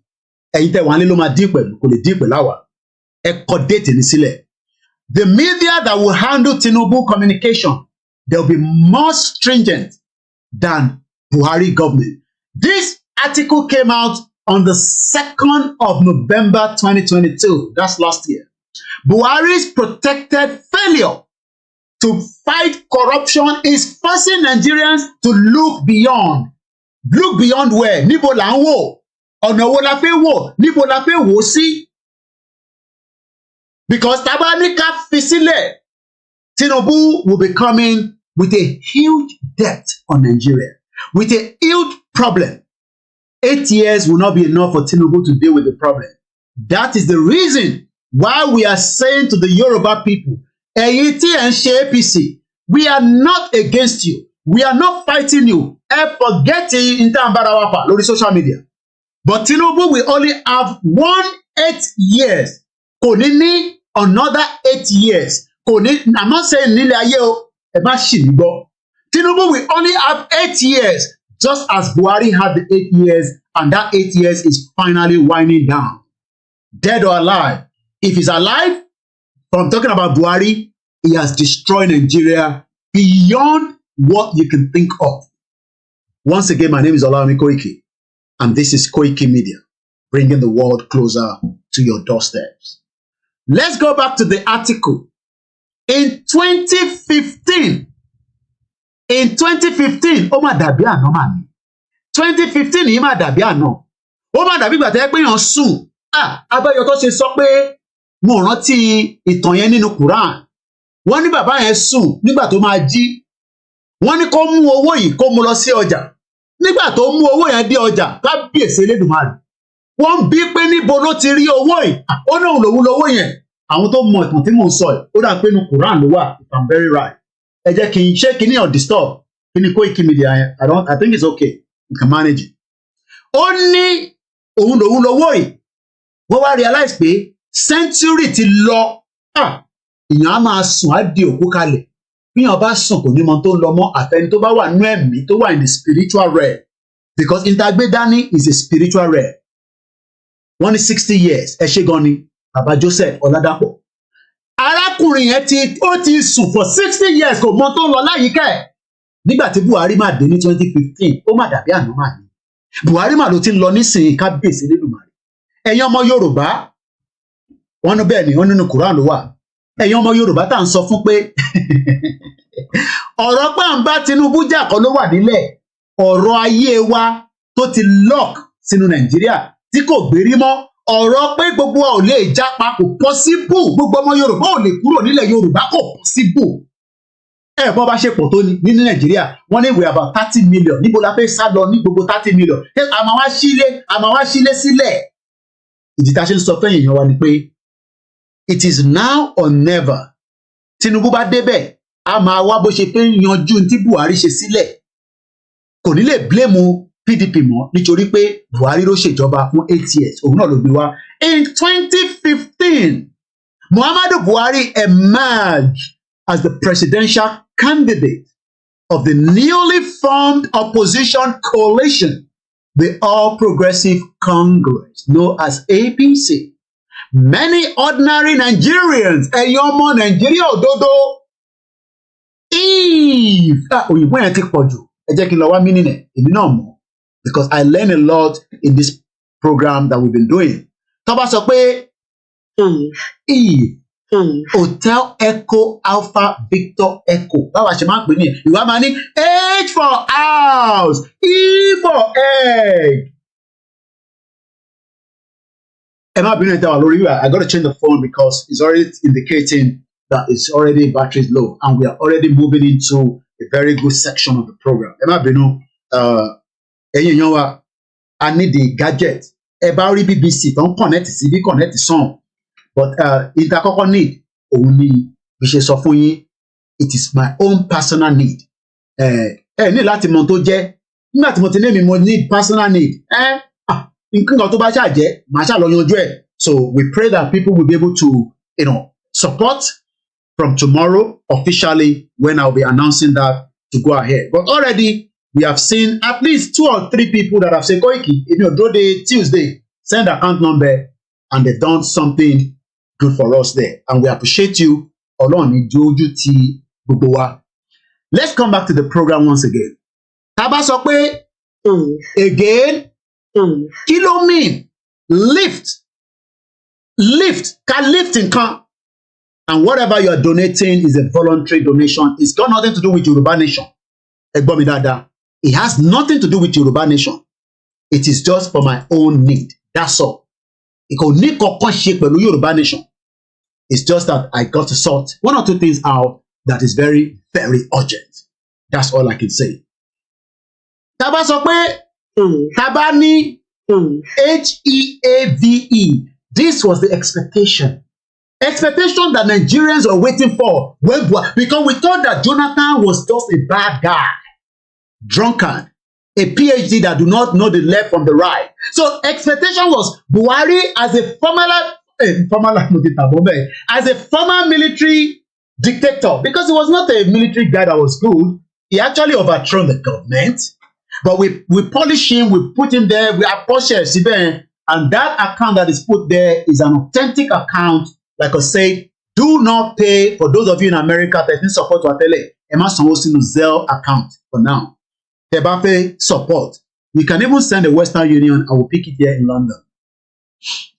Tabasope, it is, how do we now use it? What does Eve mean? That was the expectation. To throw something forcefully, especially something large and heavy. She picked up a heavy book. Heavy. Mo dúpẹ́ lọ́wọ́ ẹ̀yin GR1. Oh yes, iṣẹ́ ń lọ lórí ẹ̀. Wọ́n ti send the message kan sí mi, ẹ má bínú bàbá mi Stephen. Ẹ mọ̀ pé bí tí mo bá ṣe yẹn dé, wọ́n send àwọn information kan sí mi, mo dẹ̀ máa ṣe follow up ẹ̀. Mo apologize gan. Ẹ mọ̀ pé mo ní sọ fún yín ìpàtẹ́ wà lórí ẹ̀. Thank you so much. There's a group called GR1. It's not a group, they just sort out problem. Now, mo fẹ́ ká padà sórí article yẹn. Mo kí gbogbo organization tó ń ṣiṣẹ́.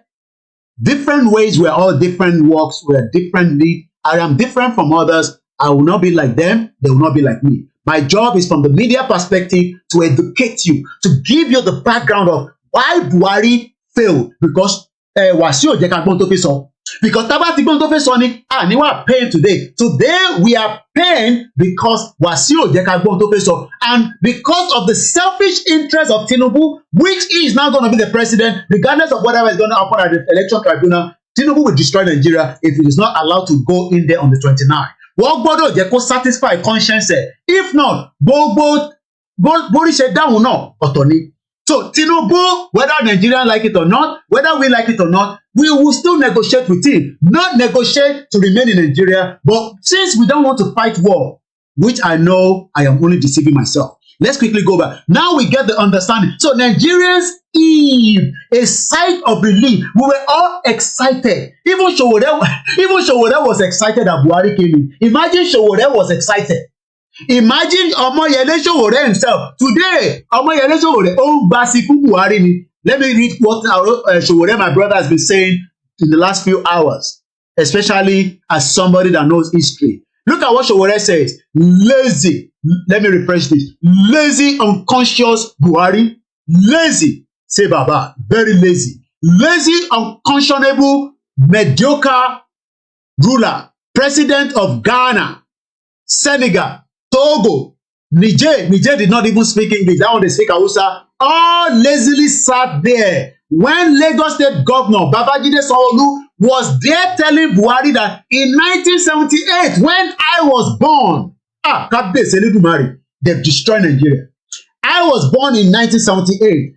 He delivered a Warri refinery, brand new, but forget to tell them that in 2023, Buhari had killed and buried Warri because Buhari hates the Igbo people just as the Yoruba does, and we want to live together. We must be all crazy. Buhari destroyed the Warri because ó mọ̀ pé àwọn tí side ilẹ̀ Igbo nìyẹn kò fẹ́ jẹ́ kó gbérí, and the three others, birds of the same feather.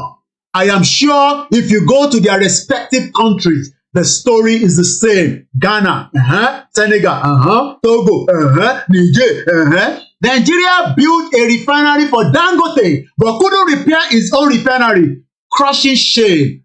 Hashtag revolution now. Load lọ́wọ́, gbóná pẹ́lípẹ́lí. Ta ló kọrin yẹn?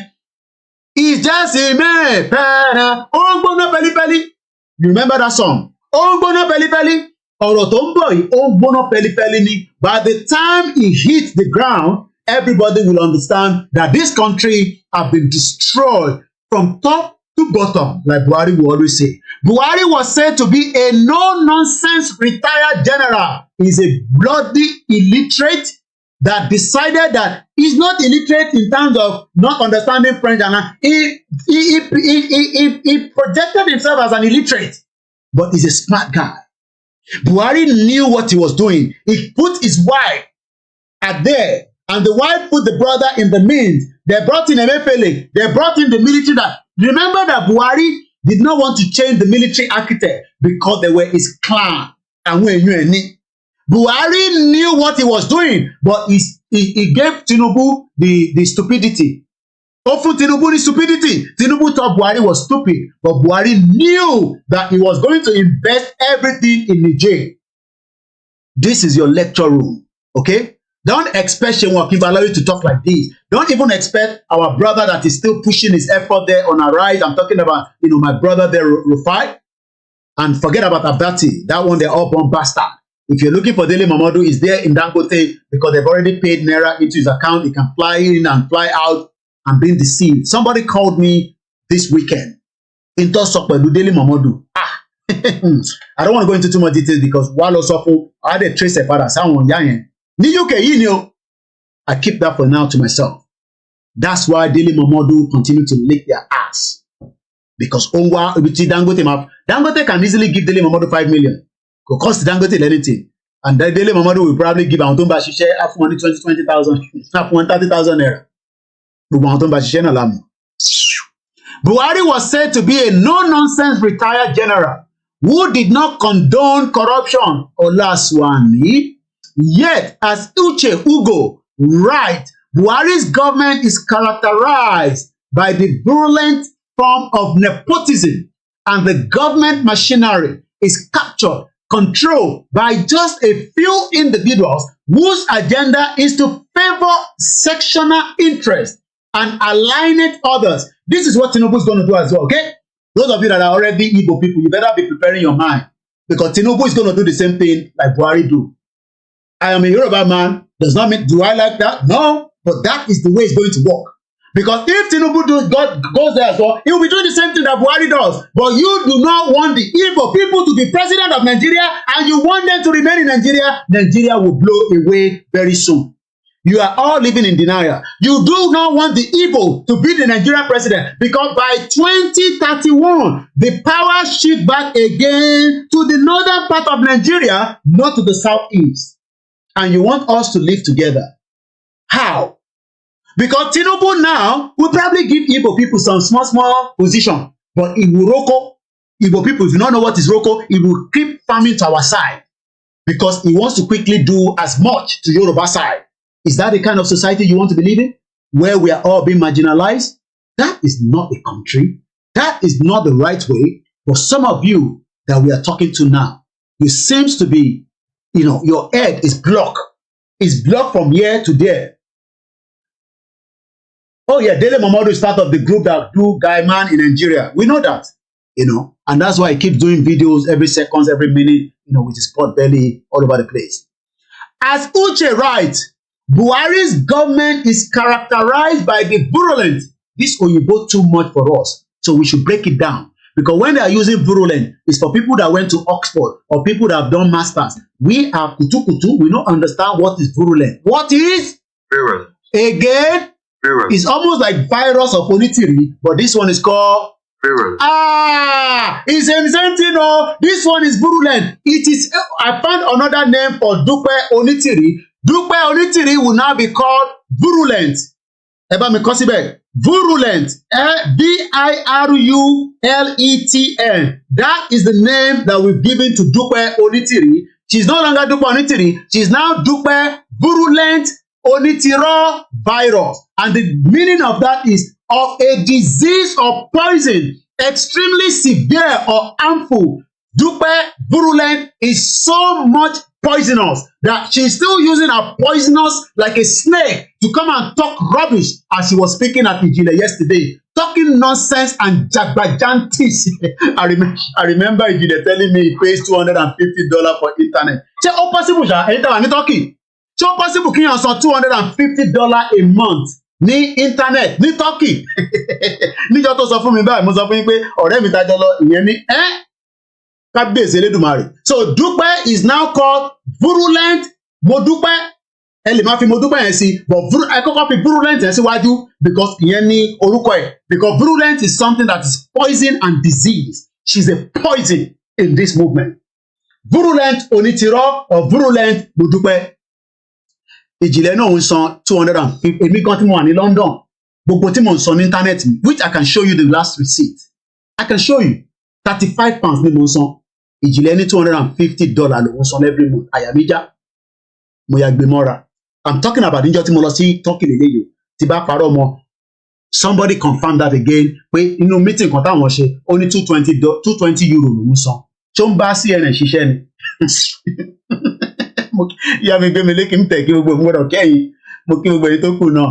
Ẹ má bínú pé ó ń gbóná fẹlifẹli lọ́wọ́ yìí ni. Aago mẹ́ta ló ṣẹ̀fẹ̀ lù Koiki Media Live. So virulent ni Buhari. But Tinubu mọ̀ pé virulent ni, but this time around, Tinubu will deal with them as well. We hope so, because if Tinubu does not finish the job to break up that messed up country, then the North takes the power, they destroy every one of us. We know that they're not going to give it to the Igbo people. Sorry, Igbo people. They're not going to give it to you. So, if you're waiting for Nigeria president, Igbo people, sorry, go and join these Biafra under the leadership. One Igbo people, one Biafra idiot. He said, Koiki, are you sure that you can still say that the meeting you and Nnamdi Kanu and Simon Ekpa have is still the same agenda as what Olori Buruku, Onyara, Onyoshi, Onye Beribe, you know, go better for you. Go and sit under Simon Ekpa, the leader under the current Biafra autopilot. Make una go sit under him and support him. That's all he's asking for. Support him with your money. Support him with your prayer. Support him with your time. Don't go and be removing the Biafra brand. Only Buruku Biafra people where they no, those are not Biafra, because there are some people where they does. One bastard. Tell me, what on your flag in me, headquarter America or Biafra. You have already committed a crime. You did that, they capture you on video. Oh my God. You are still operating at the Nigerian police that doesn't know that mobile phone now, when somebody take a video, it goes viral. Yeah, Ijile said he's paying $250 for internet in Turkey. Ayamija. So, Buhari is virulent. Go and support Simon Ekpa. Even Nnamdi Kanu say, support Simon Ekpa, is doing very well. And he's the good guy. So, we now understand that the word virulent is like a poison. So, let me read that back again without using the word virulent. Buhari government is characterized by a poison. Poison. Buhari. Let's go back to that video one more time. You are watching a live transmission. This is Koiki Media, and we say thank you so much to those of you that are with us. But I remain confident that military... Oh, shut up! Which confident? Olori Buruku virulent. You are a poison. You destroy Nigeria beyond what Nigeria was in 2015. Law enforcement agencies are more than equal to Boko Haram. The PDP and APC in the National Assembly have been polarized following the confirmation. What is Tinubu going to be talking about when he comes back? I mean, when he becomes the full president from May 29. Àwọn wo ni Tinubu máa bá jà in terms of corruption? Because it is not PDP that is leaving the power, it is APC. Or is Tinubu just going to say, you know what, let's just cover the track? Because we knew that Buhari came in, wanted to attack the PDP that was there for 16 years. But now when Tinubu comes in, àwọn wo ni Tinubu máa lé? Because we know that the government that is in control is APC government. So even if Tinubu is trying to go and look for PDP state, and then trying to find out what they are doing in their state, it should be looking more into what is happening in the federal, where money has been missing with the amount of corruption. So is Tinubu going to probe Buratai? Are we going to see Buratai being probed? Ṣé wọ́n máa probe Buratai? Moki Baba, free to think. We cannot really blame Buhari, but Tinubu. That is why I'm asking the question. Ẹ̀yin ti APC, ṣé wọ́n máa probe ara wọn tí Tinubu bá débẹ̀? Àbí Tinubu náà kọ́ máa sọ pé egbòlé ni ẹja fi sílẹ̀? One of your nominees for ministerial position. Does that bother you? You are right. Mr. Moses says the fate of Nigeria will be known this week, and we will know what will become of the zoo by weekend. It is going to be so hot that some people may not stand it. Buhari is from hell. You see, this is a teamwork. There's no way. I said I know people, but there are people I accept from other people in our team that I trust without even knowing them. Maybe the one that had problem in the National Assembly, I doubt if this coming National Assembly will protect Tinubu, and if Tinubu takes any step beyond what they want him to do, they will destroy him. I have ever met him in my life. I doubt if I ever met him. But then I'm working with others. I didn't walk into the presidency alone. I have to depend on all the three tiers of government. What three tiers of government? You destroy the three tiers of government. Your government was the most corrupt, more than 16 years of the bastard PDP that were there. Parts of the country. We cannot work outside the constitution. They are massive. What constitution are you talking about? The fraudulent 1999 constitution that you are all trying to amend. Ẹ̀yin ọmọ Yorùbá, constitution iná mà ní Tinubu máa lò. The journey ahead will be so interesting. The same constitution tí Buhari lò náà ni Tinubu máa lò. Abẹ́rẹ́ pé Tinubu máa create the constitution tẹ̀ yí bẹ́ẹ̀ pariwo. Èmi ló kàn, bàbá èmi ló kàn, bàbá tọ̀lé èmi ló kàn, bàbá tọ̀lé, bàbá pampers, bàbá tí búlàlà, ṣé búlàlà búlùlù, Buhari la rí, we will see. Kọ́ṣà make sure pé tí Tinubu bá ti ń káàkiri, kọ́ṣà make sure pé pampers yẹn ò leak, kó má dàbí ti president Africa kan tó ń tọ̀ tí gbogbo ẹ̀ kàn jáde lára ni. Ẹjọ́ à ń bẹ̀ yín ni in advance, okay? Because the last thing tí mo fẹ́ máa rí ni pé kí Tinubu wá jáde nísìn, kí tọ̀wá máa jáde ní gbogbo agbádá kí gbogbo agbádá ti tutù. Ẹ má ṣe yẹn o, bó ṣe lọ yàgbẹ́ nígbà tó lọ sọ́dọ̀ Àwùjalẹ̀. Representative from each state. Yes, there used to be 42 ministers. I think we will be lucky if we can have half of that now, because we cannot afford it. Others they may not be substantial ministers, but they will. Let me say this to Nigerians, okay? Come here. Let's leave this bulala, baba. Say baba, may we make we leave this baba, okay? Let's now come here. Okay, may we finish this LLC fund, okay? There's no money anywhere. Kò sí owó anywhere. Ìta gbẹ. Àwọn staff tó ń bá mi ṣiṣẹ́ wá ní ọ̀gá ẹnu gbẹ. Ìjọ tí nǹkan mo rí mẹ́sẹ̀jì lánàá bí jẹta. Mo ṣáà send nìkan kékeré sí. Hello ma. Ẹ máa lọ. All right. Yeah, mo ti get it. All right. Ó ní ọ̀gá inú gbẹ. àwọn ọmọ mi máa ń pa mí lẹ́rìn iná èdè oríṣiríṣi ló wà Nàìjíríà slangs ti pọ̀ jù ọ̀gá inú gbẹ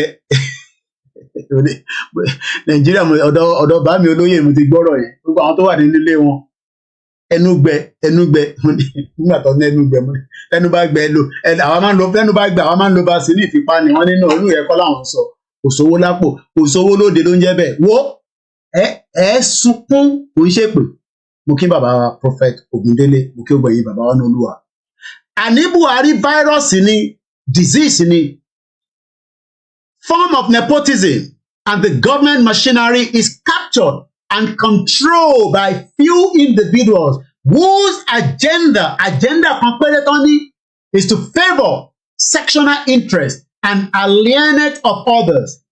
Ṣé Tinubu náà máa ṣe the same thing tí Buhari ṣe and you expect everybody to be happy? Torí ẹ pé ó jẹ́ yọ ọmọ Yorùbá àbí? Ó dà bẹ́ẹ̀.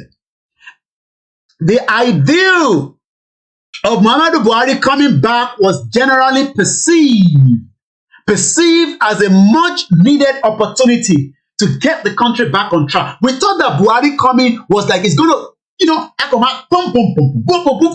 things will just start running.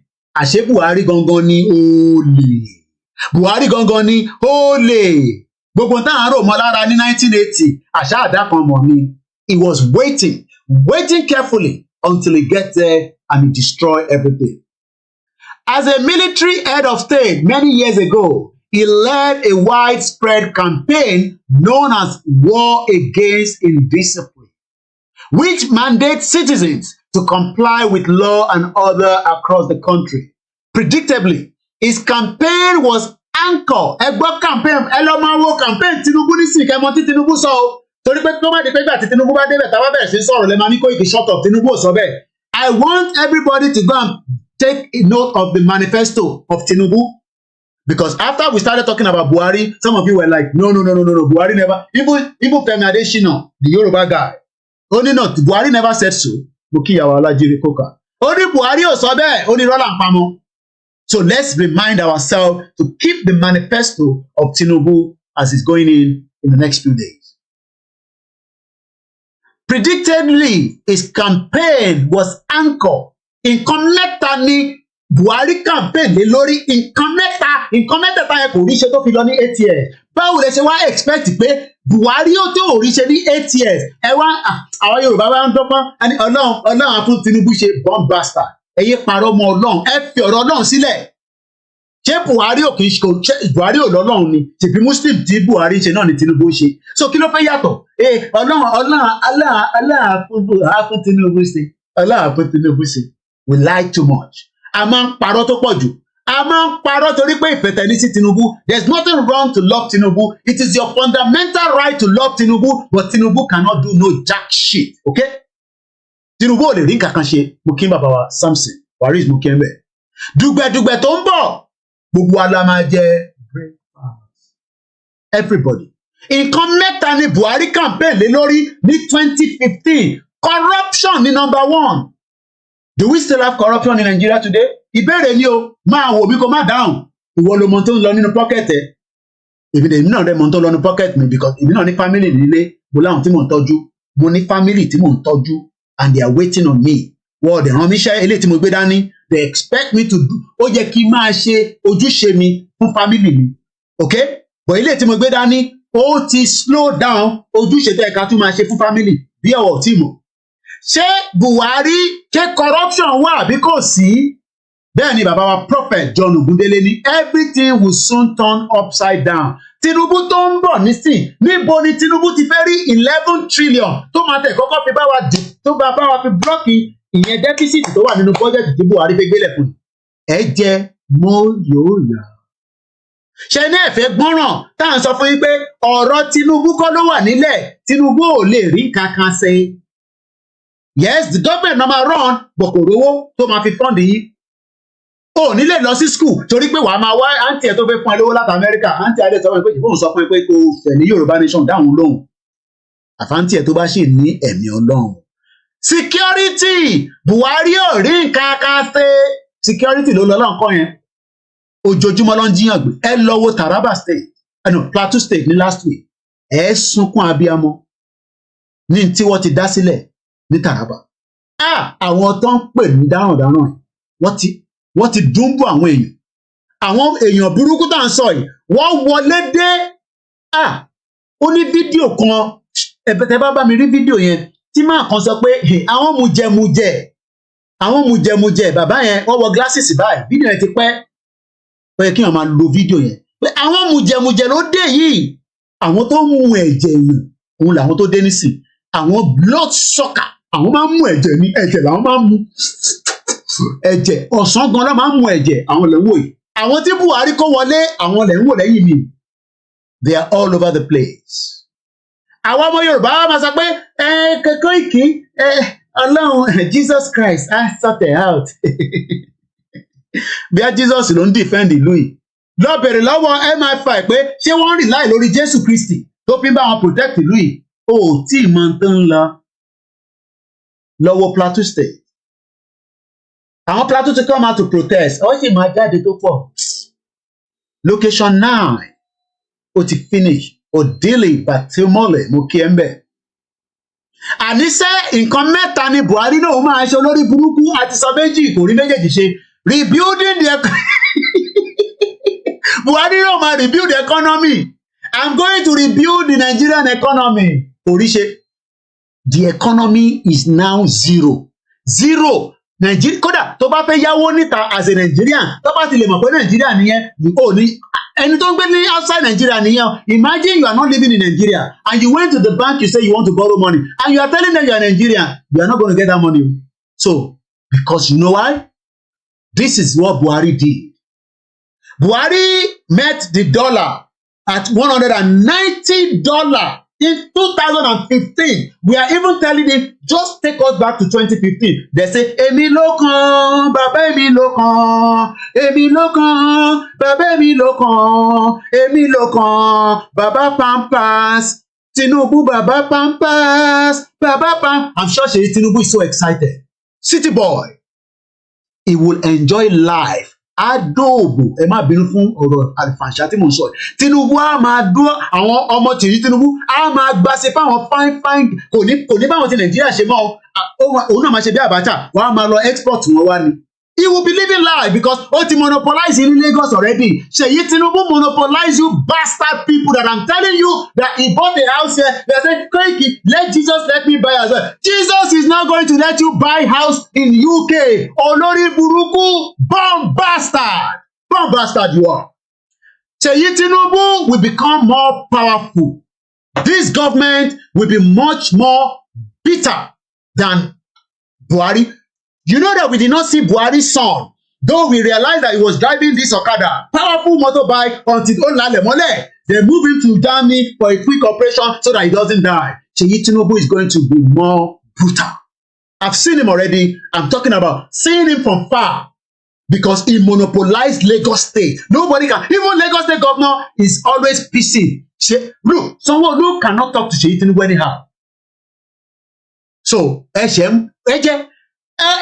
kerosene gbórí kúrò Koiki 150 before 2015 1,000 naira. When Tinubu gets there they will remove. If they don't remove subsidy, people like Odedola will be making more money, Alakija will be making more money, Mike Adenuga will be making more money. Tony Elemelu olè ìyẹn ọmọ Igbo ó gbọ́n tiẹ̀ ó gbà sí fún Ọ̀tẹ́dọ́lá ní Tony you told me to invest money there. I put the money there. I want to put my money here. You say make I no leave the money. Wèrè àwọn Yorùbá wà tó yẹ kọ́ Ọ̀tẹ́dọ́lá lò kò lò wọ́n ó lọ lo Tony tó yẹ pé ní jìbìtì ló fi dá UBA sílẹ̀. Ẹ jẹ́ mo yóò yà. Continue. Èmi ló kàn, bàbá èmi ló kàn. Èló ni cooking gas? Borí Koiki, borí. 850 naira. Oh, cooking gas is not 850 anymore. From what I was told, 12 kg is about 9,000 naira. Èmi ló kàn, bàbá èló ni rice? Borí. Constant 46,000 naira. Èmi ló kàn. I think Sanwo-Olu told us that they've just launched a rice whatever in Ikorodu. Ẹ̀yin ará Ìkòròdú ṣé tí ra ráìsì tó ṣíìpù bomb bastard. Ẹ jẹ́ mo yóò yá.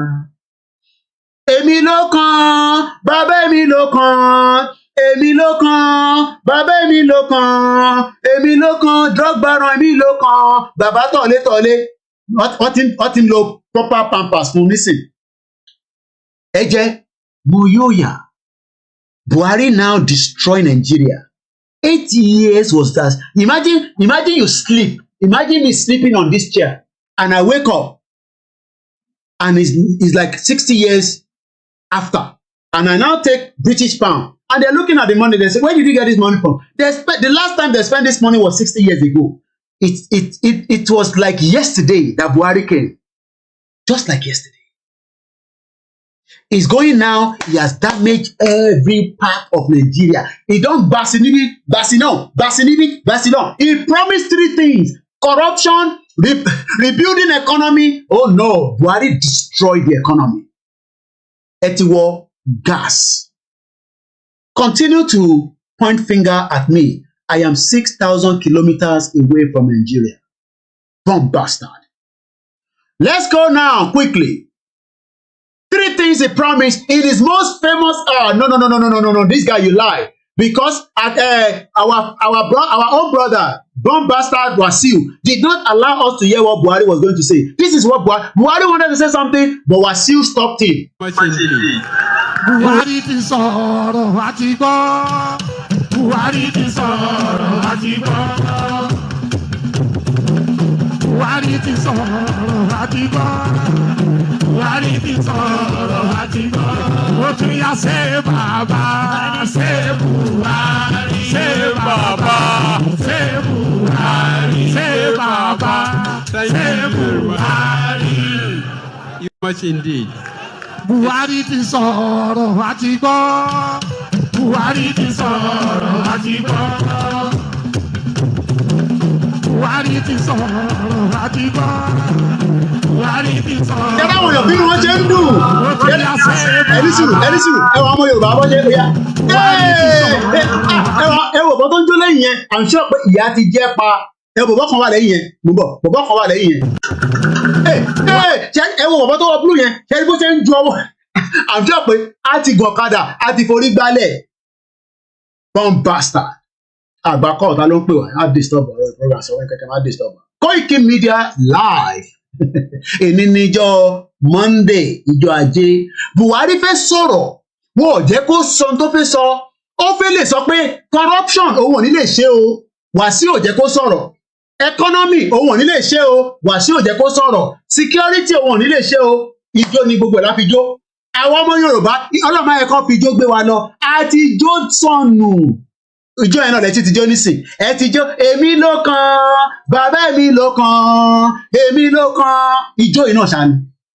You don't understand how policies, how things work around the world. The World Bank will continue to tell you, yeah, your money is not valuable. Devalue your money. The longer you are devaluing your money, the more the money continue to stretch. Wàhálà dé nìyẹn.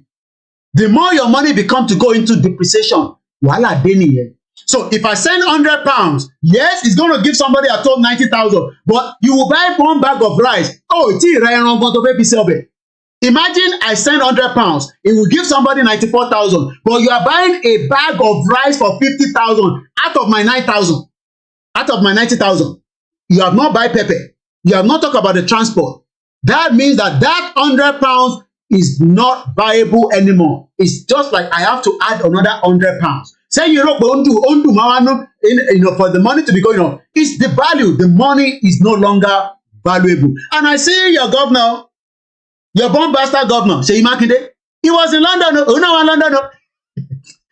I've been in this country for 24 years. And Nikki Gogunwoko started in this Nigerian community and tell me what they have achieved with all your governors that have been coming here in 24 years in terms of projects in Nigeria. It's all guy man. They're all 419. And name in Musobe. Let them challenge me and give me evidence and statistics of what government came to this country, whether it's Ondo State governor, well, even within the other state as well. All they do is they just do peri-peri. They chop chicken.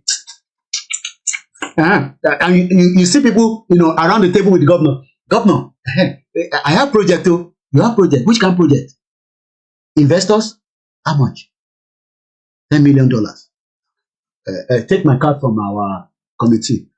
If that project is sure, trust me, $8 million is not going to be invested. They will only invest $2 million. I have stayed with the Nigerian community. Come and take video. Come and take picture. All 419. Nothing seems to work. They're shaking. They're shaking. I'm apple juice olùsìtọ́ ọmọ máa pín fún wa náà ní gbogbo ẹ̀. Àwa máa wá ṣe tán wá fún wa £100. Wá fún wa ní £150. Àwọn ti gbowó gidi sọ́wọ́. Àwa làwa máa sáré mídíà. I am not in. Eléyìí tí mo ń ṣe ẹ̀yin tí Yorùbá ni ẹ̀yin yẹn máa support mi eléyìí tí tó mi jẹ. From bastard. Àlọ́ máa sáré kiri fún yín nísìn. Imagine I went to cover an event where Bola Shegai was sitting down. Emir was there. Sanusi was the Emir there. And I did not get paid. And when I put the picture on social media, people, big boy, man, your network is your net worth. It's not lie. Your network is your net worth. If you are listening to that nonsense, go to Fela Durotoye. I am not that one you'll be listening to. Mine is to break that bastard country so that we can retain back our own resources. So let's move swiftly because of the time constraint. Nigeria corruption seems to have worsened under its watch. This was in November.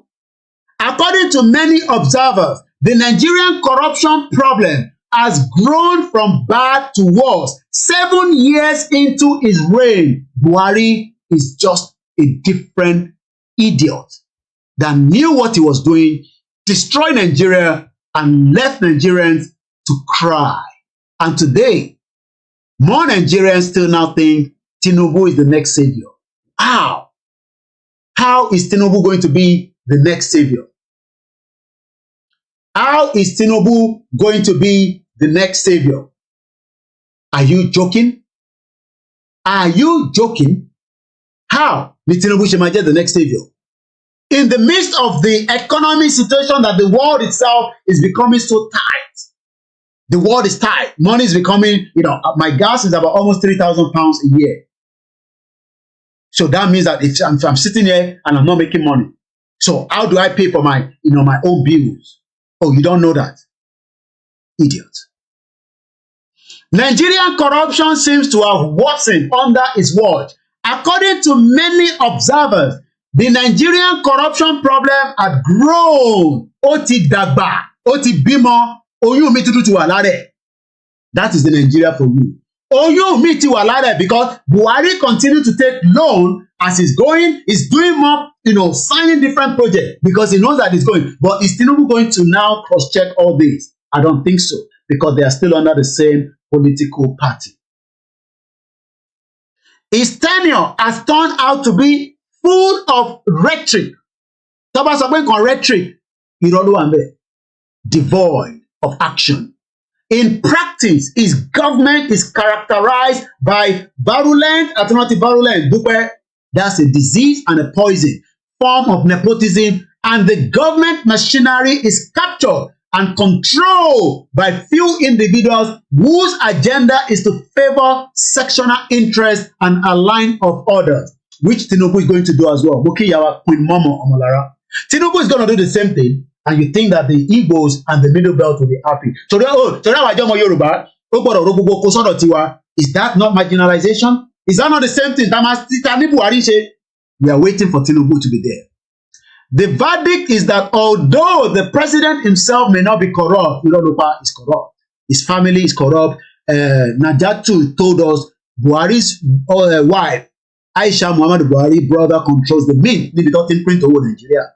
He deliberately allowed members of his family and close friends to accumulate public resources. Military marshal. They don't let the media go there because Buratai was allowing people to give 75% to people like Buhari's children, their family. Military personnel. What ti pin mọ́ àwọn lọ́wọ́? What ti pin mọ́ àwọn lọ́wọ́? The question Eshegon Baba Stephen, Nigeria is not just corrupt country. Nigeria is corruption. Desmond Uba said, if it's Buhari, let him prove himself. I'm on behalf of the that's Buhari. That man is not Buhari, please. Thank you so much, Desmond. The Biafra don't even believe that that's Buhari. Buhari is dead. Let him come and speak. The problem is he's not going to speak for food anymore because Buhari goes in the next 7 days. So he will be away from you guys. You will now have to deal with Tinubu until Biafra goes, the Yoruba goes. So let me leave these now and let's come to the BBC report. And then how many hours have we done so far? Because the time is running very fast. Well, we are almost 2 hours into the program. So let me talk about the BBC News report and then probably open the phone line for a few minutes and then we start winding down bit by bit. So this was one day ago, okay? This was yesterday. BBC, the Bias Broadcasting Corporation, they are killing as many Igbos in the southeast. They are killing as many indigenous people in Plateau State. They are killing as many Christians in Nigeria. But nobody cares. Mokinyawa Olushola Davis. If you're waiting for BBC to come and talk about Nigeria, you wait forever. Nigerians Muhammadu Buhari leave legacy of kidnapping, inflation, and debt. BC. Hey, we need change. Hey, look at them, 2015. I'm sure all this one now, only God knows where. You see that one is drinking pure water. That same pure water has got a lot of cholera because they could not provide basic things of life. Look at this one stomach. All these individuals, it would be nice to see and hear from them again. What has been their views, their opinion on Nigeria 8 years from this picture that we saw. This picture was in 2015. We need change. Change is here. After change, oh. Eventually, yes, you're right. Fulani destroy what is called Nigeria. And there's some Yorubas that destroy it as well, and the other ethnic groups as well. So not just Fulani, but Fulani agenda is the biggest. When he stepped down, this is now coming from Induka, BBC News in Abuja. This guy is getting paid. He's not doing it for free. So you want me to sit here and then don't get paid. Everyone took your account number, sit up. Voluntary donation to support the platform. But for tomorrow, it will be for personal use alone. And it's nothing to do with Yoruba Nation. When we are ready, we will raise money for YSDM on this platform. Maybe sometime next week, I will do what we called pay money into the YSDM account. But again, if you want to do so now, make sure you can just go to YSDM. That is the organization that is leading the Yoruba self-determination movement. If you go and follow Mudupe Virulent, you are in debt because she will not be able to account any money for you. Military uniform, on drugs. On drugs. She's already on drugs. So you can donate through YSDM. Voluntary donation is there. Let's at least put subscription there, £5, £10. And forget about this nonsense woman called Dupe that is virulent. That have come to destroy the movement into two. So where are we now? BBC Lawa. We'll leave this one for now. So we come back here quickly. When he stepped down next week, President Muhammadu Buhari will be leaving Nigeria less secure, poorer, and more in debt than when he came to office in 2015. Wow. What a record. And we should also remember it's not just Buhari. We should remember Shortman Devil, Yemi Osibajo, bastard. I told Yemi Osibajo to resign 2 years ago. He refused to listen to me. He's gonna finish now. What is he going to be doing? Because I'm not sure Tinubu is ever going to use Yemi Osibajo. Could he trust Elaye? Because Osibajo wanted to be president as well. So Tinubu is trusted Elaye just as he trusted him while he was in Lagos State. Whatever that he was protecting Tinubu with all the crime he committed in Lagos State as a governor. Those are all the account details out there for your voluntary support to the platform. The former Eshe Mokim, Mr. Anyinde Usman, Moke in northern part of Nigeria, Middle Belt, Abuja. If you don't have anything to do in Abuja, stay away on the 29th. Nobody knows what is going to happen until a day after 29. We can say everything has come and gone. The former military ruler became president after winning a momentous election, which saw the defeat of the underperformed incumbent Goodluck Jonathan. Riding a wave of optimism that change was possible, it was supported by a powerful coalition and had the reputation of being a hard-man soldier who could get things done. After Buhari brief stint in charge in the 80s, his second coming was on the back of promises to curtail the rampaging Islamist insurgency in the northeast, and tackle widespread corruption. He's the last of the generation of the British-trained military men who went on to govern the country. But the 80 years to 4-year term have left many disappointed. Are you still? Thank you so much all the way in Kenya. We love you all in Kenya. We love you in wherever you are as Yoruba people. Lord Young Teze Mukinyi gbogbo ẹ̀yin tẹ́ wà lórí Instagram. Ẹ̀yin tèmi lórí Mixela. Mo bọ̀ wá ka comment láìpẹ́. Lẹ́yìn I'm going to open the phone line so that you can also add your 1 or 2 input before we close the program. While the group still carry out attacks on communities and military installations in the region, it is a big improvement from the years when they operate freely and control a large portion of the Nigerian territory. Mr. Buhari utilized Chinese loans to upgrade the Hailing Road and rail infrastructure. Building a new port, which is only for Dangote, is not for Yoruba people. I'm not sure that even Igbo will be allowed to use that port. I can bet my life that port is only for Dangote, BUA, the Indian, and the rest of those foreign countries. Complete a crucial bridge in the southeast, passing important electoral and oil sector law. But whatever gains have been recorded in the northeast against the Islamist militants have been eroded by the emergency of equally violent groups in other parts of the country under his watch. Clashes between farmers and cattle herders, all that lie. It's terrorists clashing with them, okay? From the Fulani ethnic group. You heard that very well? From the Fulani ethnic group. Nobody has denied that City Boy. I hope you're not the City Boy, Shini Tinubu, City Boy TV Mokinyi. So, clashes between farmers and cattle herders from the Fulani ethnic group, which had seen for years, were allowed to boil because they are the clan, our family, Buhari. So Buhari didn't do much, against them. We know that already. Mr. Buhari, a Fulani from northern Nigeria, was accused of bias in the conflict, and his proposed upgrading reserve for the herders were rebuffed by powerful southern state governors, who saw it as land grabbing tactic.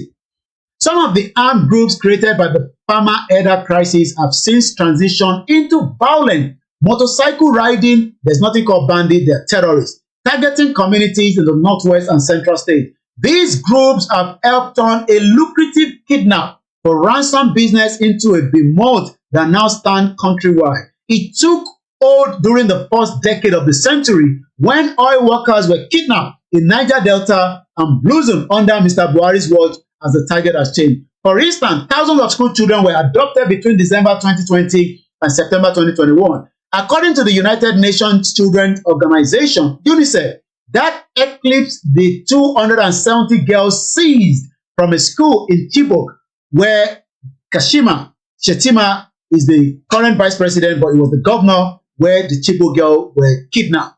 Another terrorist incoming. Who made global headlines in 2014? A crime that was crucial factor in Mr. Buhari defeating Mr. Jonathan. I thought that as a former military ruler, he would have the solution to Nigerian security challenge. Musa Amadu, a farmer now living in the northwestern state of Kano, to the BBC. Mr. Amadu, originally from the president's home state of Katsina, abandoned his land, just like I was telling you today. People will abandon their places and flee to the neighboring. Imagine somebody run away from Katsina to Kano. Kano is almost the same thing as well. Alongside thousands of others, I told you about this. Program talking about the jihadis in the Yazidis.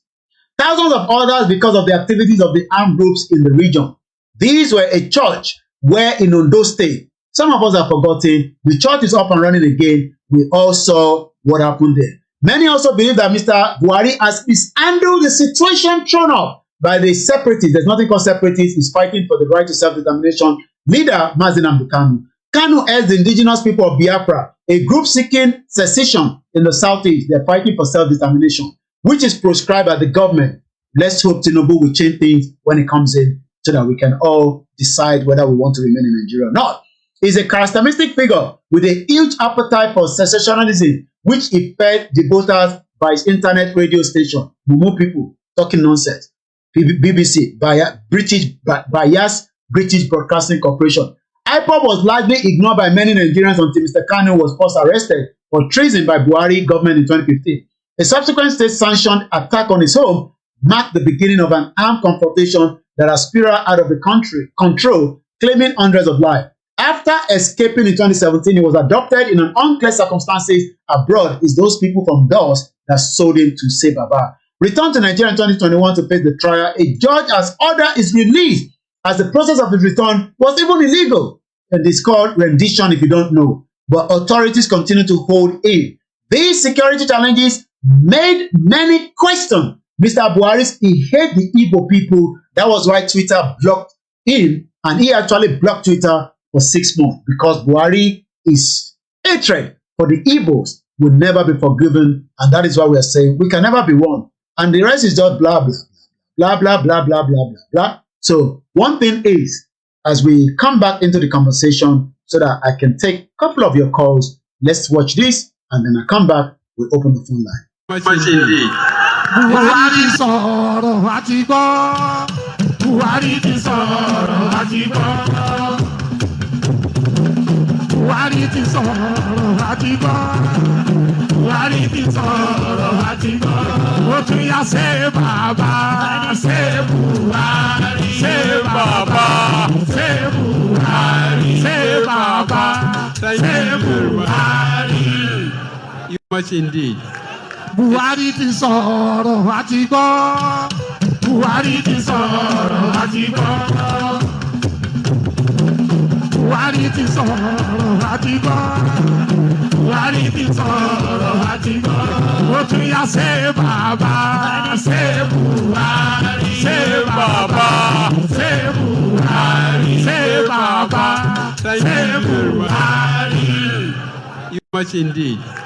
Buhari ti sọ̀rọ̀ àti gbọ́. Buhari ti sọ̀rọ̀ àti gbọ́. Buhari ti sọ̀rọ̀ àti gbọ́. Buhari ti sọ̀rọ̀ àti gbọ́. Ó tún yá ṣe bàbá, ṣe Buhari, ṣe bàbá, ṣe Buhari, ṣe bàbá, ṣe Buhari. Much indeed. Buhari ti sọ̀rọ̀ àti gbọ́. Buhari ti sọ̀rọ̀ àti gbọ́. Buhari ti sọ̀rọ̀ àti gbọ́. Buhari ti sọ̀rọ̀ àti gbọ́. Ó tún yá ṣe bàbá, ṣe Buhari, ṣe bàbá, ṣe Buhari, ṣe bàbá, ṣe Buhari. Much indeed. Buhari ti sọ̀rọ̀.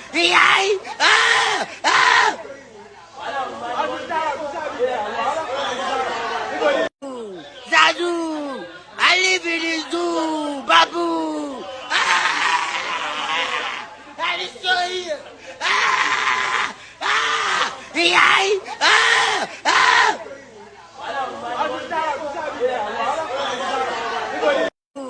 Zadu, I live in this zoo, Babu.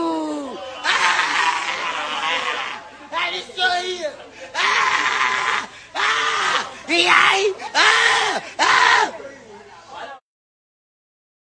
And that is the zoo that Tinubu will be taking over. I wish you guys all the best as you are preparing for the inauguration of Bola Ahmed Tinubu, the Jagaban, the Jagaban, Jagaban, Jagaban, Jagaban of Yoruba land. The line is open now. The number there is +44. What's the time now? It's 2 o'clock. By 4 o'clock here, which is going to be 20 minutes, we won't take much of the calls. So if you want to add 1 or 2 things, if otherwise, I will just be, wrapping up the program as we say. Moki Wogwale can see, Moki, our coach Julia, Yawa Yoge, if you're with me or not, and Iwa Peluewa, Moki Bogomo Yoruba, Efo Koyin Bale, into my bite, Aomo Yoruba, only on loy. Èyí tó ṣe fi báìtì wọn ló fẹ́ dé because eléyìí ó ti dá gbèsè sílẹ̀ fún Tinubu. So Tinubu, it would even have been better for Tinubu to have been the first person before Buhari. I don't know why Tinubu did not think like that. Tinubu would have said, oh, ṣe jẹ́ kí èmi kọ́kọ́ ṣe náà. But Tinubu is as stupid as dumbfounded because Buhari that came before him destroyed the economy, influx of security problem. There's just too much problem. So what Tinubu wants to come and resolve, to be honest, Tinubu would have been better pé kó jẹ́ pé òun ló wá ní 2015. So the expectation tó wà níta nísìn tí ẹ̀yin ọmọ Yorùbá ń dúró de pé tí Tinubu wá débẹ̀ there will be one kind of a miracle tó máa ṣẹlẹ̀ nǹkan kan máa lọ báyìí. Well, I am not going to say it is not going to go like this, okay? But it is something that has to be, I mean, forget about the fiction tí Dúpẹ́ Oní virulent tó gbé wá, because we want to see things in reality. We want to see things, and feeling. We want to see things, not just saying, flower nìyẹn, the Koiki body flower náà wà. Èmi lè ní flower yẹn. Flower, okay. Ta ló rí flower tó wà níwájú mi nísìn? Ta ló rí flower tó wà níwájú mi? Ìwọ tó ń wò mí nísìn, ṣé o rí flower tó wà níwájú mi? But tí bá gbé fóònù sókè nísìn fún àwọn tó wà lórí Instagram, they will see the flower because orí fóònù moving straight and they can see the flower. Rí flower yẹn, ṣe rí flower, ṣe rí pé rí flower, ṣe rí flower ní bíbá. Okay. Now ṣe rí flower, ṣe rí flower. Àwọn nìkan ló lè rí flower. So ìtẹ́ à ń sọ fún yín nìyẹn. Èèyàn ní òun ti dé, à ń sọ fún yín pé kò dé. Ó ní òun nìkan lòun rí nǹkan tóun rí yẹn. And this is why we are saying to our people, don't be deceived. Ṣé rí bí Buhari ṣe parọ́ wá for 8 years? Irọ́ ló easy jù. Ẹni tó bá dẹ̀ ń parọ́ ó máa wá láti cover tracks ẹ̀. Àwa jáde ní Sani àti gba country. Ṣé kí n sọ fún yín pé mo ti gba country ni tí mo rí kankan tí máa fi prove ẹ̀ fún yín? Ẹni sọ pé Koiki ǹjọ́ wọ̀ ókè sábà. Ìgbà ilẹ̀ máa ṣe mọ̀ pé ó dà pé bọ̀bọ̀ yìí ló dà pé ìmọ̀ yẹn jáde lọ padà. But mo sọ fún yín pé àìtí gba country kò sí any evidence anywhere in the world pé Yorùbá ti dá dúró. Wọ́n mọ Yorùbá tẹ́lẹ̀ kò ṣe pé àṣẹ máa sọ fún pé wọ́n mọ Yorùbá. Ṣé Britain ò mọ Yorùbá ni? The archive is there, the information is out there. Àwọn ọlọ́kọ̀ wa papọ̀. So gbogbo ìtòhun ṣe ń sọ yẹn kò ní láti sọ yẹn. Òun lọ sọ́dọ̀ UN, níbo ló gbà dọ́dọ̀ UN? Ìyẹn la ṣe sọ fún yín pé she is a poison.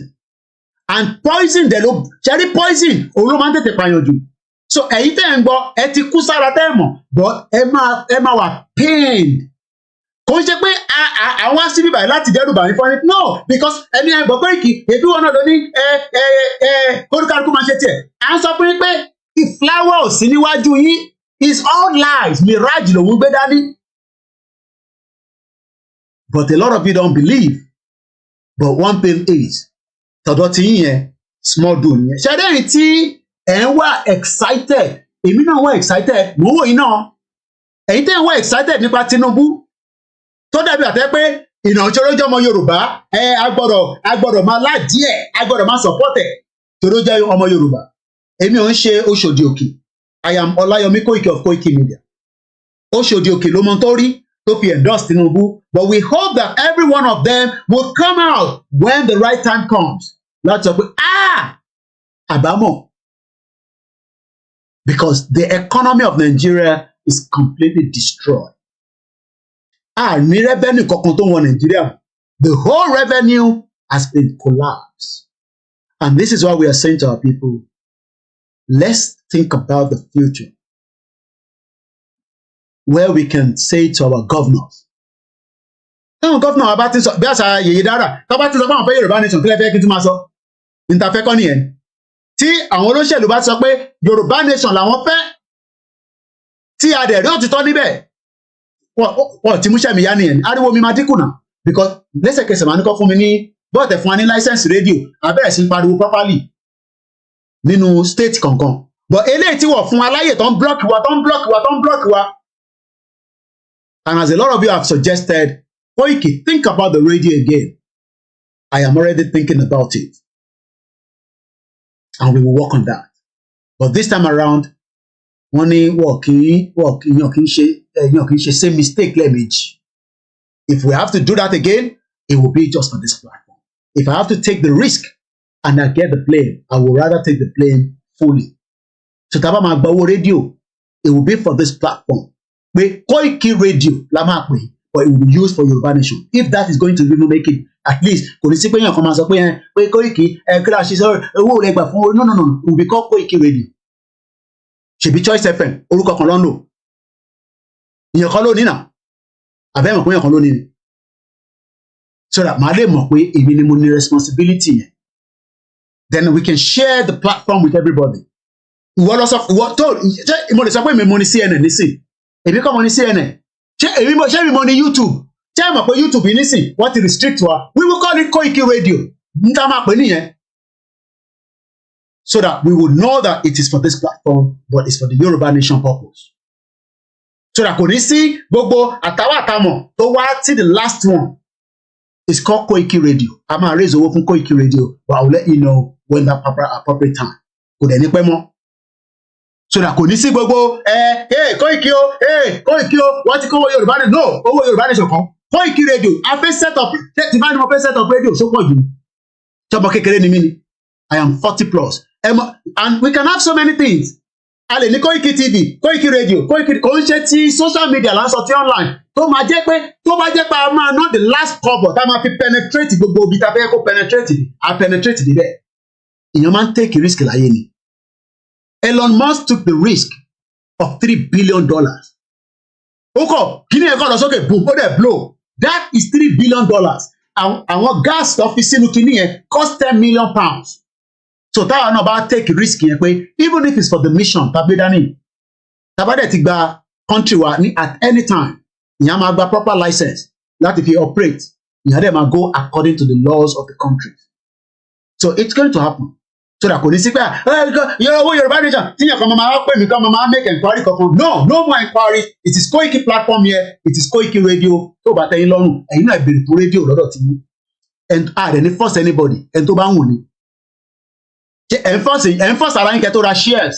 Do you know how many people have bought shares in Nigeria and really return now? Àbẹ̀rí return nínú shares tẹ́ra. So when people come and just pointing finger there, you know that these are people that are not serious. Richard Branson have taken a lot of risk. Nigeria will take a risk in a very proper channel by putting the right people at the right place so that things can move further. They promise you a Nigerian airline. Today, Olori Buruku Buhari is going. Less than 7 days now, there is no Nigerian air. Do you know that they were in London? Oh my God. How did we even get to there? Do you know that they came to London? They only show us paper and money was spent. So Tabawan Sapape now full movement. Why are we just thinking that we are not going to spend money? Efega Yoruba Nation. Mama pariwo lójoojúmọ́ 2 hours láàárọ̀, 2 hours lọ́sàn, and we cannot get the message down there properly without taking the risk. Tinubu took the risk by setting up Kudirat Radio in that part of the time when they were fighting Abacha. We will fight him back to back with communication. Ní ìbọn ta fẹ́ fi bàjá. But lórí media, we must scale up. And that is the fact. Kólúkálukú máa lọ gbáradì.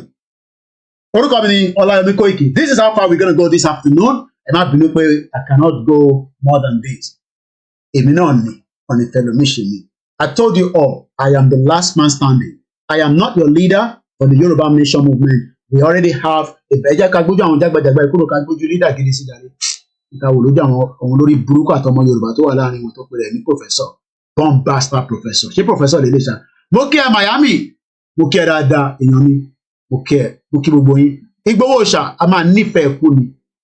Àwọn ọmọ mi send audio kan sí lánàá. Chief rẹ́rìn títí. Mo ní káwọn ọmọ ọdún wa bá ń kí chief.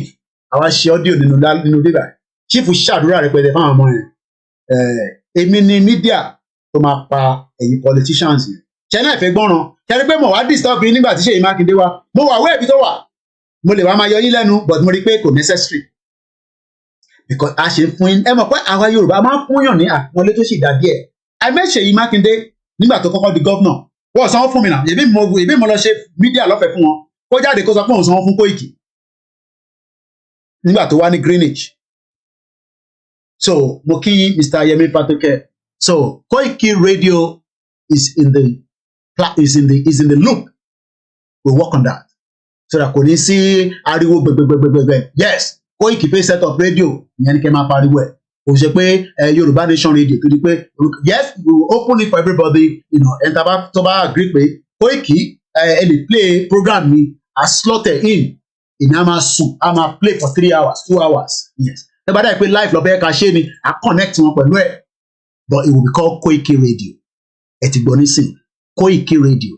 Èmi náà kì í ṣọmọ kékeré. Tí ó bá yẹ pé mo ní the right tá bá fẹ́ ta license ti bíbà wọ́n ní jẹ́ kí n sọ̀rọ̀ àwọn ọ̀rọ̀ tá bá fẹ́ sọ. Ìyẹn làwọn èèyàn ṣe ń ṣe more of the online radio. Online radio rẹ̀ yàtọ̀ sí proper FM.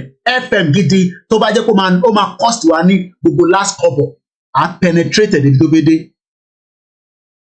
So, òun lẹ ti gbọ́ nísìn, ẹ tètè ya blog yẹn, Koiki Radio, ó ń bọ̀ lágbára Elédùmarè. Mo kí gbogbo ẹ̀yin ọmọ Yorùbá nílé lóko, mo kí ẹ sọ́nkì, mo kí gbogbo ilé nǹkan sí.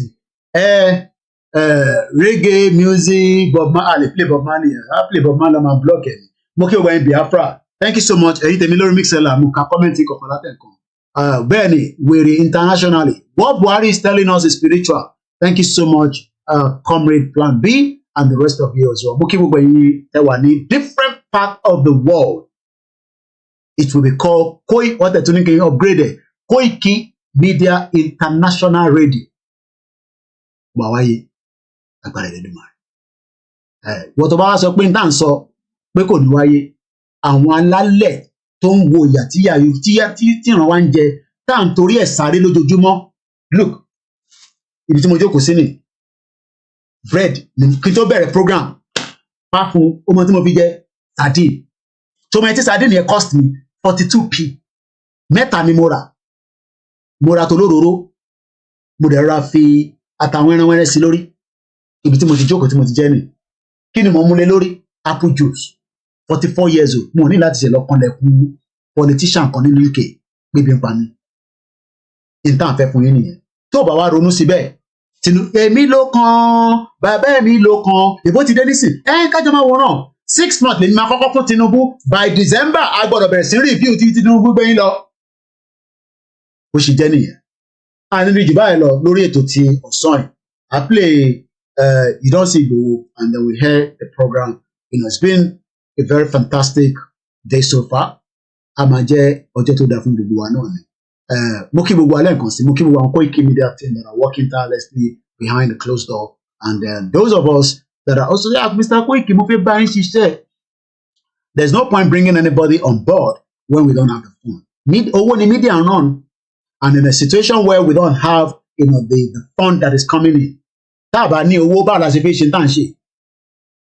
So kò ń ṣe pé àti gbà yín pé kẹ́ wá ṣiṣẹ́ pẹ̀lú wa ó dà ń pé èèyàn kan náà send message sister wa kan.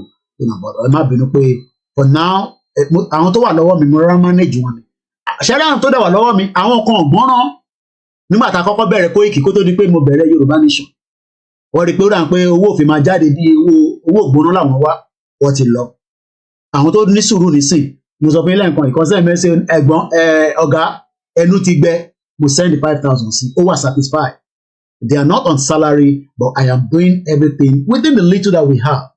The YouTube has removed my monetization. Àwọn tó lo video wa, I told you from day one, ẹ máa lo video tiwa. Èmi ò ever hesitate pé kí wọn kàn máa lo video wa. Àwọn kan ti rí owó lórí ẹ̀. At the end of the day, I don't see that as big money. Ẹ wá wá àwọn YouTuber tó make owó. Bọ̀bọ̀ kan mo rí lórí Instagram, IG. Wọ́n ní gbogbo game tó máa ń play tó ti make millions of dollars. Ìyàwó ẹ̀ bá lọ mistakenly delete. Ó bà gbogbo nulẹ̀ jẹ́ ni. Ó bà gbogbo nulẹ̀ jẹ́ ni pé I'm sure maybe some of you have seen the video. Ó bẹ̀rẹ̀ sí fún ọkàn mọ́lẹ̀ pé àbí bèbí ìyá wèrè ni ibi tí wọ́n ti ń pawó. Ẹ bàbá àwọn tó ń play game yẹn èmi ò kàn like game ni. Tó yẹ pé mo like game ni ó yẹ kí n ti máa fi game make owó. Because n táwọn kan fi make owó nìyẹn. Bàbá yẹn fọ́ gbogbo nulẹ̀. Wọ́n ní millions of dollars ló make lórí gbogbo game tí ìyàwó ẹ̀ lọ mistakenly delete. Ẹ̀yin ìyàwó wa, ẹ̀yin girlfriend wa, ṣẹ́rẹ́ àwọn ọkùnrin ìta bá ń ṣe tó o bá fẹ́ràn nǹkan tó ń ṣe sọ fún pé ò fẹ́ràn ẹ̀.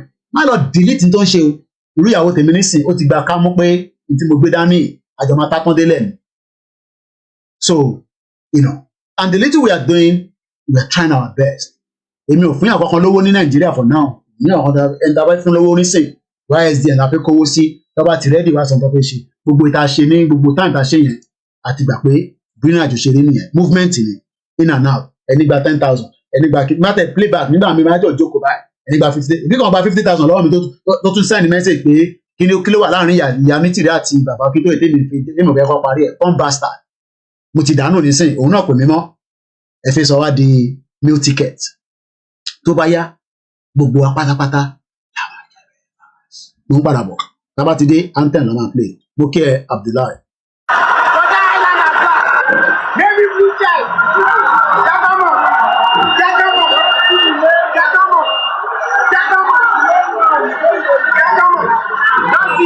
Bàbá mi comrade ọmọ ṣe bí mo rí ẹ ṣe gan ni ó ti wà confused ó ti pọ̀ jù.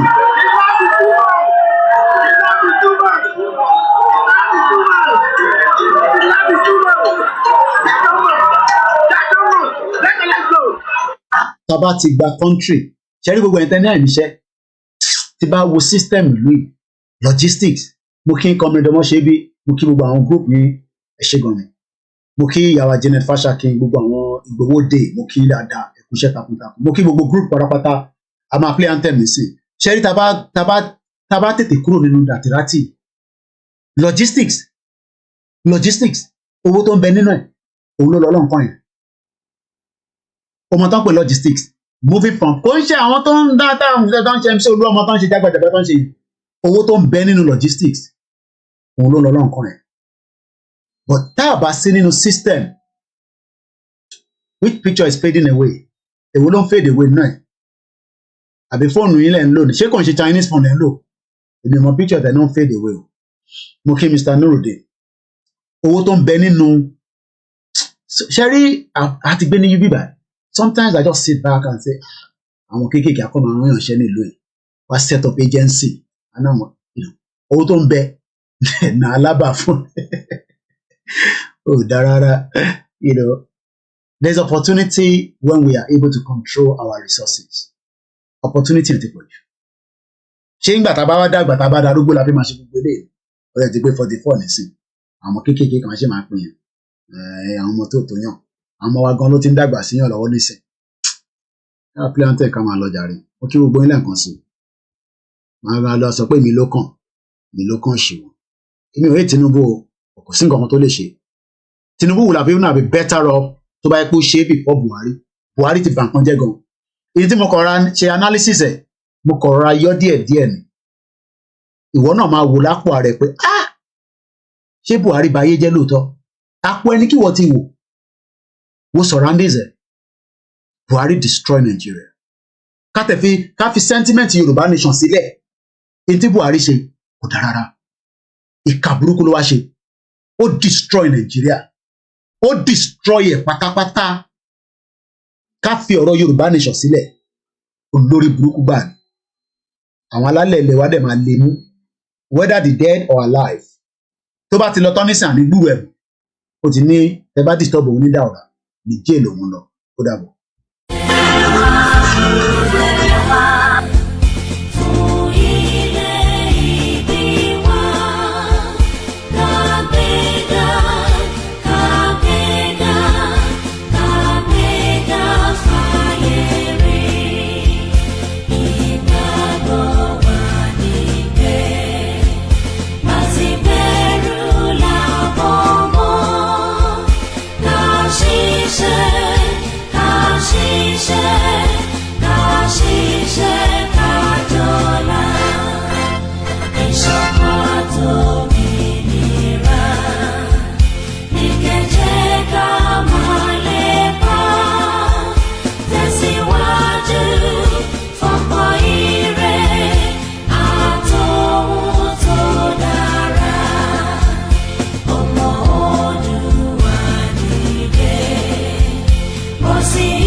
Pastor Mo ní ọmọ tó wà pẹ̀lú wa ní ilẹ̀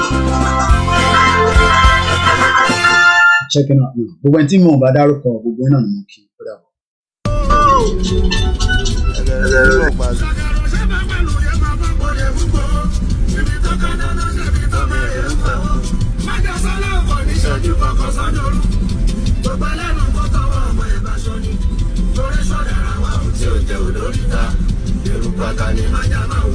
ẹ má fojú kó eruku ata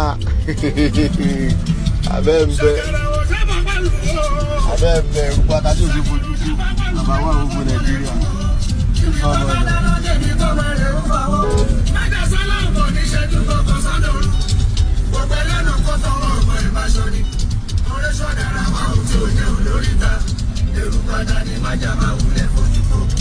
ẹ bá fojú kó ata ẹ lójú.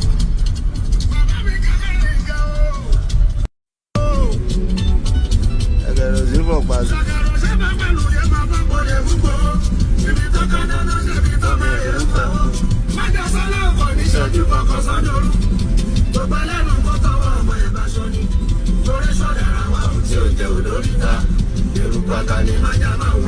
Ẹ má fojú ko eruku ata. Abẹ́ ń bẹ eruku ata tí ò sí fojú ko. Bàbá wa gbogbo Nàìjíríà.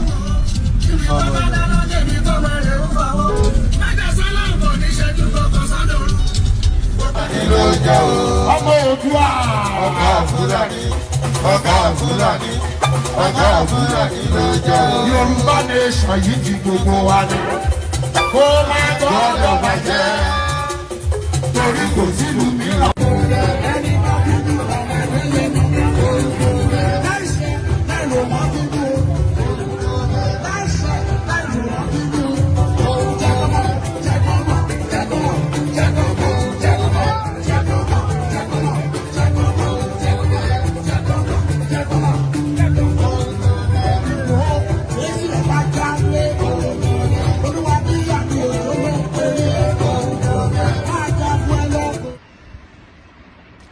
Life is so funny. You come with nothing, then fight for everything, and later leave everything and go back with empty hand. God is powerful. Life is so funny. You come with nothing, then fight for everything, and later leave everything and go back with empty hand. God is powerful. Ma nífẹ̀ẹ́ kù ni. A nílò jù báyìí lọ́gọ́ yan wa. A kò play àwọn advert àwọn ìlànà US and then we close the broadcast. Ó jọ gàtẹ́, kò jọ gàtẹ́. Yorùbá nation ṣe bí eré, ó kéde ara rẹ̀. Yorùbá nation rèé o, ó dúró nà tán. Yorùbá nation, ó dúró gédégbé làwa wà. Ó dúró gbáǹkéké, ó dúró gbáǹkọ́gbì bí ọ̀pá ọ̀ranyàn káàkiri nílẹ̀ Amẹ́ríkà. Ìlú tí a tẹ̀dó sí orókè Oòduà, onílẹ̀ Yorùbá kò lè farasin. Yorùbá nation ti dúró nà tán fáyé rí ní USA. Ló bá tán, ẹgbẹ́ ìlànà Oòduà lábẹ́ olùdarí ọ̀jọ̀gbọ́n àgbà Banji Akíntóyè ẹ̀ka ti USA lábẹ́ ìṣàkóso Barrister Adékúnjọ ń ló gbé akéde Yorùbá nation yìí kalẹ̀ kàǹkà. Àgbájọ ọwọ́ là fi sọ̀yà o, àjèjì ọwọ́ kan ò gbẹ́rù lórí, kárìn kápọ̀ yíyẹni. Gbogbo ọmọ Oòduà nílẹ̀ Amẹ́ríkà àti lágbàáyé ńlá pè láti darapọ̀ mẹ́gbẹ́ wa yìí ní www.ilanausa.org tàbí kí ẹ pè wá sí 202-210-3251. Yorùbá nation kéde ara rẹ̀ fáyé rí, ojú tẹlẹ́gàn. Yorùbá nation is calling. Sons and daughters of Yoruba land and citizens of the world, behold, the Yoruba nation has come to stay. The billboard is magnificent. It is beautiful. It is second to none. It is historic. Sons and daughters of Oduduwa land, this is a clarion call for you to be part of history. Make haste and join Ilana Oma Oòduà USA at www.ilanausa.org. Today, as tomorrow may be too late, Yoruba nation is second to none. Call us today at 202-210-3251. Yoruba nation, Ògo Adúláwọ̀.